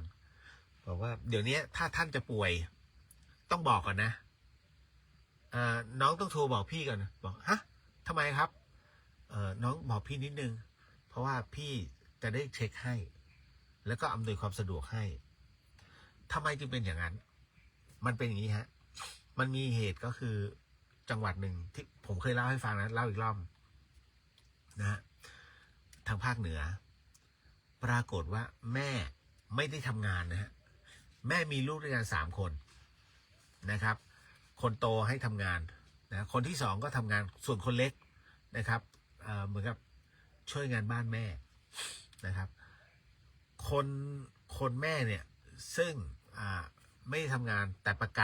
ะกันให้ลูก3 คนเอาไว้กับบริษัทเนี้ยที่ผมเป็นลูกค้าอยู่นะแล้วปรากฏว่าท่านเชื่อไหมแม่คือในกฎของประกันเนี่ยมันจะมีค่าอะไรเนี่ยเขาเรียกนอกจากค่าห้องแล้วเนี่ยยังมีค่าเสียงานด้วยค่าเสียเวลาในการนอนพักรักษามันก็ตก 3,500 นะกับ 5,000 อันนี้คือต่อครั้งต่อคนนะปรากฏว่าแม่เนี่ยฮะเอายาพิษเนี่ยค่อยๆหยอดให้ลูกกินวันละนิดจนลูกมีอาการปวดท้องส่งโรงพยาบาลหมอก็ล้างพิษให้แล้วก็คือยังมีชีวิตอยู่นะฮะก็กินส่วนต่างของประกันตรงนี้ไปจนกระทั่งเหตุการณ์นี้มาถึงลูกคนเล็กฮะที่ทำงานบ้านนี่ก็หยดยาสุดท้ายฮะเขาออกจากโรงพยาบาลมาเนี่ยลูกพิการนะแล้วก็รับเงินประกันส่วนต่างที่ได้มาโอ้ชั่วขนาดนั้นนะฮะอันนี้ผู้เป็นแม่ทำนะฮะแล้วเหตุการณ์นี้มันเกิดขึ้นจริงนะฮะมีตัวตนจริงๆด้วยนะเขาถึงได้บอกว่าโอ้โหช่วงนี้ถ้าจะต้องเข้าโรงพยาบาลเกี่ยวกับประกันเนี่ยต้องแจ้งเขาเนาะอันนี้ก็เล่าสู่กันฟังฮะเพราะมันมีเรื่องราวแบบนี้ผมก็รันทดว่ะ นะเล่าไปก็รันทดไป นะฮะคือการเป็นอะไรพวกนี้ฮะในเรื่องของการฆ่าประกันเนี่ยมันเป็นเรื่องของคนจิตป่วยคนโลภนะหรือพวกติดหนี้ติดยาแหละไอ้พวกบ้าแบนทั้งหลายเนี่ยนะแล้วมีผู้ถามมาว่าเขาขายอวัยวะกันจริงเหรอฮะผิดกฎหมายครับผิดกฎหมาย 100%อย่าได้ทำนะคุณอวัยวะบางอวัยวะมันขึ้นเองไม่ได้ฮะเราไม่ใช่จิ้งจกเนาะเพราะฉะนั้นคิดดีๆจะทำอะไรก็ตามนะฮะน้องถามมาเลยครับว่าทำไมพี่เลียวจึงไม่ค่อยเล่าเรื่องผีครับอย่างที่ผมบอกผมก็ยังยืนยันเหมือนเดิมเพราะเรื่องผีเป็นเรื่องที่ไร้สาระเดี๋ยวเชื่อไหมวันที่19-20เดี๋ยวป๋องมาถ้าผมพูดเรื่องนี้นะเดี๋ยวมันโวย เดี๋ยวมันโวยนะฮะก็ต้องบอกว่าเอาจริงเรื่องผีเนี่ยมันเป็นเรื่องไร้สาระมันหาประโยชน์ไม่ได้กับเรื่องผีนะฮะแต่ถ้าเอาทำมาคู่กับผีเนี่ยอันนี้มองว่ามีประโยชน์นะฮะก็อย่างที่ผมบอกน้องๆพี่เลียวเนี่ยอยากให้น้องๆ ลองยกเรื่องราวหนึ่งนะฮะที่เป็นผีที่น้องจำได้ออกมา แล้วก็มาพูดว่าเฮ้ยประโยชน์ของเรื่องนี้มันอยู่ตรงไหนแค่นั้นเลยฮะทำไมถึงต้องบอกว่าเฮ้ยกล้าที่จะบอกอย่างนั้นเพราะมันหาประโยชน์ไม่ได้กับเรื่องราวผีๆมันเสียเวลานะท่านเชื่อไหมมันเสียเวลาชีวิต มันได้กลัวมันได้จินตภาพตามแต่มันไม่ได้ประโยชน์ผมจัดผีมาเนี่ยถ้าเอาจริงปีนี้คือปีที่18แล้วคนเดียวนะผมไม่มีทีมงานฮะเอาเต็มที่ผมเพิ่งจะมาเกเรปีนี้2 ปีนี้นะฮะเพราะฉะนั้นตีไป16 ปีนั่นแหละนะอันนี้ก็เลยเล่าสู่กันฟังครับต่อมาน้องถามว่าความรู้กับความไม่รู้ต่างกันยังไงโอ้ยอันนี้ความรู้ความไม่รู้คือความรู้เนี่ยเมื่อเราพบสิ่งนั้นพิสูจน์สิ่งนั้นตามความสงสัยของเราจนเกิดผลลัพธ์ที่ได้จากสิ่งนั้นฮะจนเราหายสงสัยนี่เขาเรียกว่าความรู้แต่ถ้าไอ้ความไม่รู้เนี่ยนะฮะมันอีกเรื่องหนึ่งนั่นคือเมื่อเราพบเจอสิ่งหนึ่งสิ่งใดแล้วปุ๊บเราคาดเดามันทันทีมันต้องเป็นไอ้นั่นไอ้นี่อย่างนั้นอย่างนี้นะคิดเอาเองเลยฮะนะฮะเพราะฉะนั้นสุดท้ายเมื่อมันถูกเฉลยมาปรากฏว่ากลายเป็นคนละเรื่องเลยอันนี้เขาเรียกว่าความไม่รู้เห็นไหมเรียกว่าโง่ ไปอวดโง่เพราะฉะนั้นกรณีตรงนี้ฮะถึงที่บอกโง่ย่อมมาก่อนฉลาดเพราะฉะนั้นใครด่าเราว่าโง่เนี่ยนึกในใจครั้งต่อไปจะไม่โง่ซึ่งมันจะเป็นอย่างนั้นจริงๆนะก็เลยอยากให้คุณผู้ฟังนั้นได้รับฟังเอาไว้เนาะต่อมา อีกอันหนึ่งเด็กปัจจุบันความรู้เริ่มน้อยลงทำไมจึงเป็นเช่นนั้นเพราะเด็กปัจจุบันนั้นหันไปใช้ตัว Chat GPT ฮะสังเกตไหมไม่ว่าจะเป็นการทำรายงานนะฮะทำข้อสอบนะฮะสรุปงานทำโครงสร้างต่างๆไม่ต้องคิดแล้วบอกไปใน Chat GPT มันทำให้เลยนั่นคือสิ่งที่เกิดขึ้นแต่ท่านจำไว้อย่างนะฮะทุกอย่างย่อมมีจุดบอดเมื่อวานผมหาจุดบอดมันเจอนะฮะคือผมถามใน Chat GPT คือที่ผมเขียนว่าหนาวเหนือหนาวนี้ไม่มีท่านอยู่หมายถึงว่าหลวงพี่ภัสกรเนี่ยท่านมรณภาพไปแล้วเพราะท่านเป็นคนที่เป็นพระที่ชอบอากาศหนาวนะฮะก็เลยบอกไว้ว่าแล้วมันขึ้นไงว่าพระรูปนี้ชื่ออะไรนะซึ่งผมในเวิร์ดเนี่ยเขียนหลวงพี่ภัสกรอยู่แล้วผมก็กดลงไปนะฮะปรากฏมันก็เป็นมันสาธยายเรื่องอะไรก็ไม่รู้ไอ้ Chat GPT นะแล้วก็เลยถามมันอีกว่ามันเขียนว่าในวงเล็บพระรูปนี้ชื่ออะไรใช่ผมก็ติ๊กไปตึ๊กพระรูปนี้ชื่ออะไรปรากฏว่าขึ้นพระรูปนี้ชื่ออุเทน โอเคเก็ตแล้วนี่คือสิ่งที่มึงไม่รู้นะเพราะฉะนั้นเนี่ยน้องๆที่อาศัย Chat GPT ระมัดระวังนะครับเพราะผมหาจุดบอดมันเจอแล้ว เนาะต่อมานะฮะอันนี้อะไรเอ่ยเห็นผมที่แม่โจ้ครับก็ยินดีครับ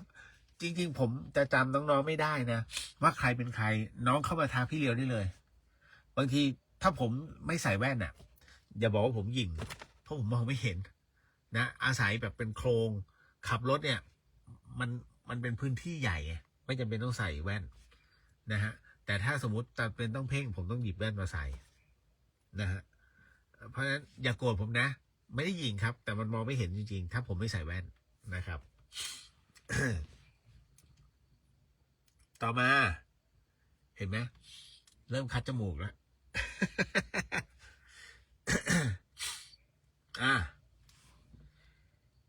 เห็นข่าวคนร้ายเห็นข่าวคนทำร้าย พระเนนอดหดหูไม่ได้ ตกใจอ๋อไม่ใช่ ไม่มีอะไรฮะคือ ผมนั่งอยู่ในรถเนาะเริ่มระทึกแล้วแล้วนี่มันกี่โมงเข้าไปแล้วแล้วตรงนี้เป็นสุสานไงจำได้ไหมฮะแล้วผมก็คุยเรื่องเห็นข่าวคนร้ายก็นั่งมองในตัวแท็บเล็ตแล้วหางตามันไปทางเนี้ยหน้ากระจกรถในกระจกไม่มีอยู่แล้วในตัวรถไม่มีอยู่แล้วพระเต็มเลยแล้วก็มองออกไปปุ๊บมันก็แบบมีบางอย่างที่มันผ่านมานะ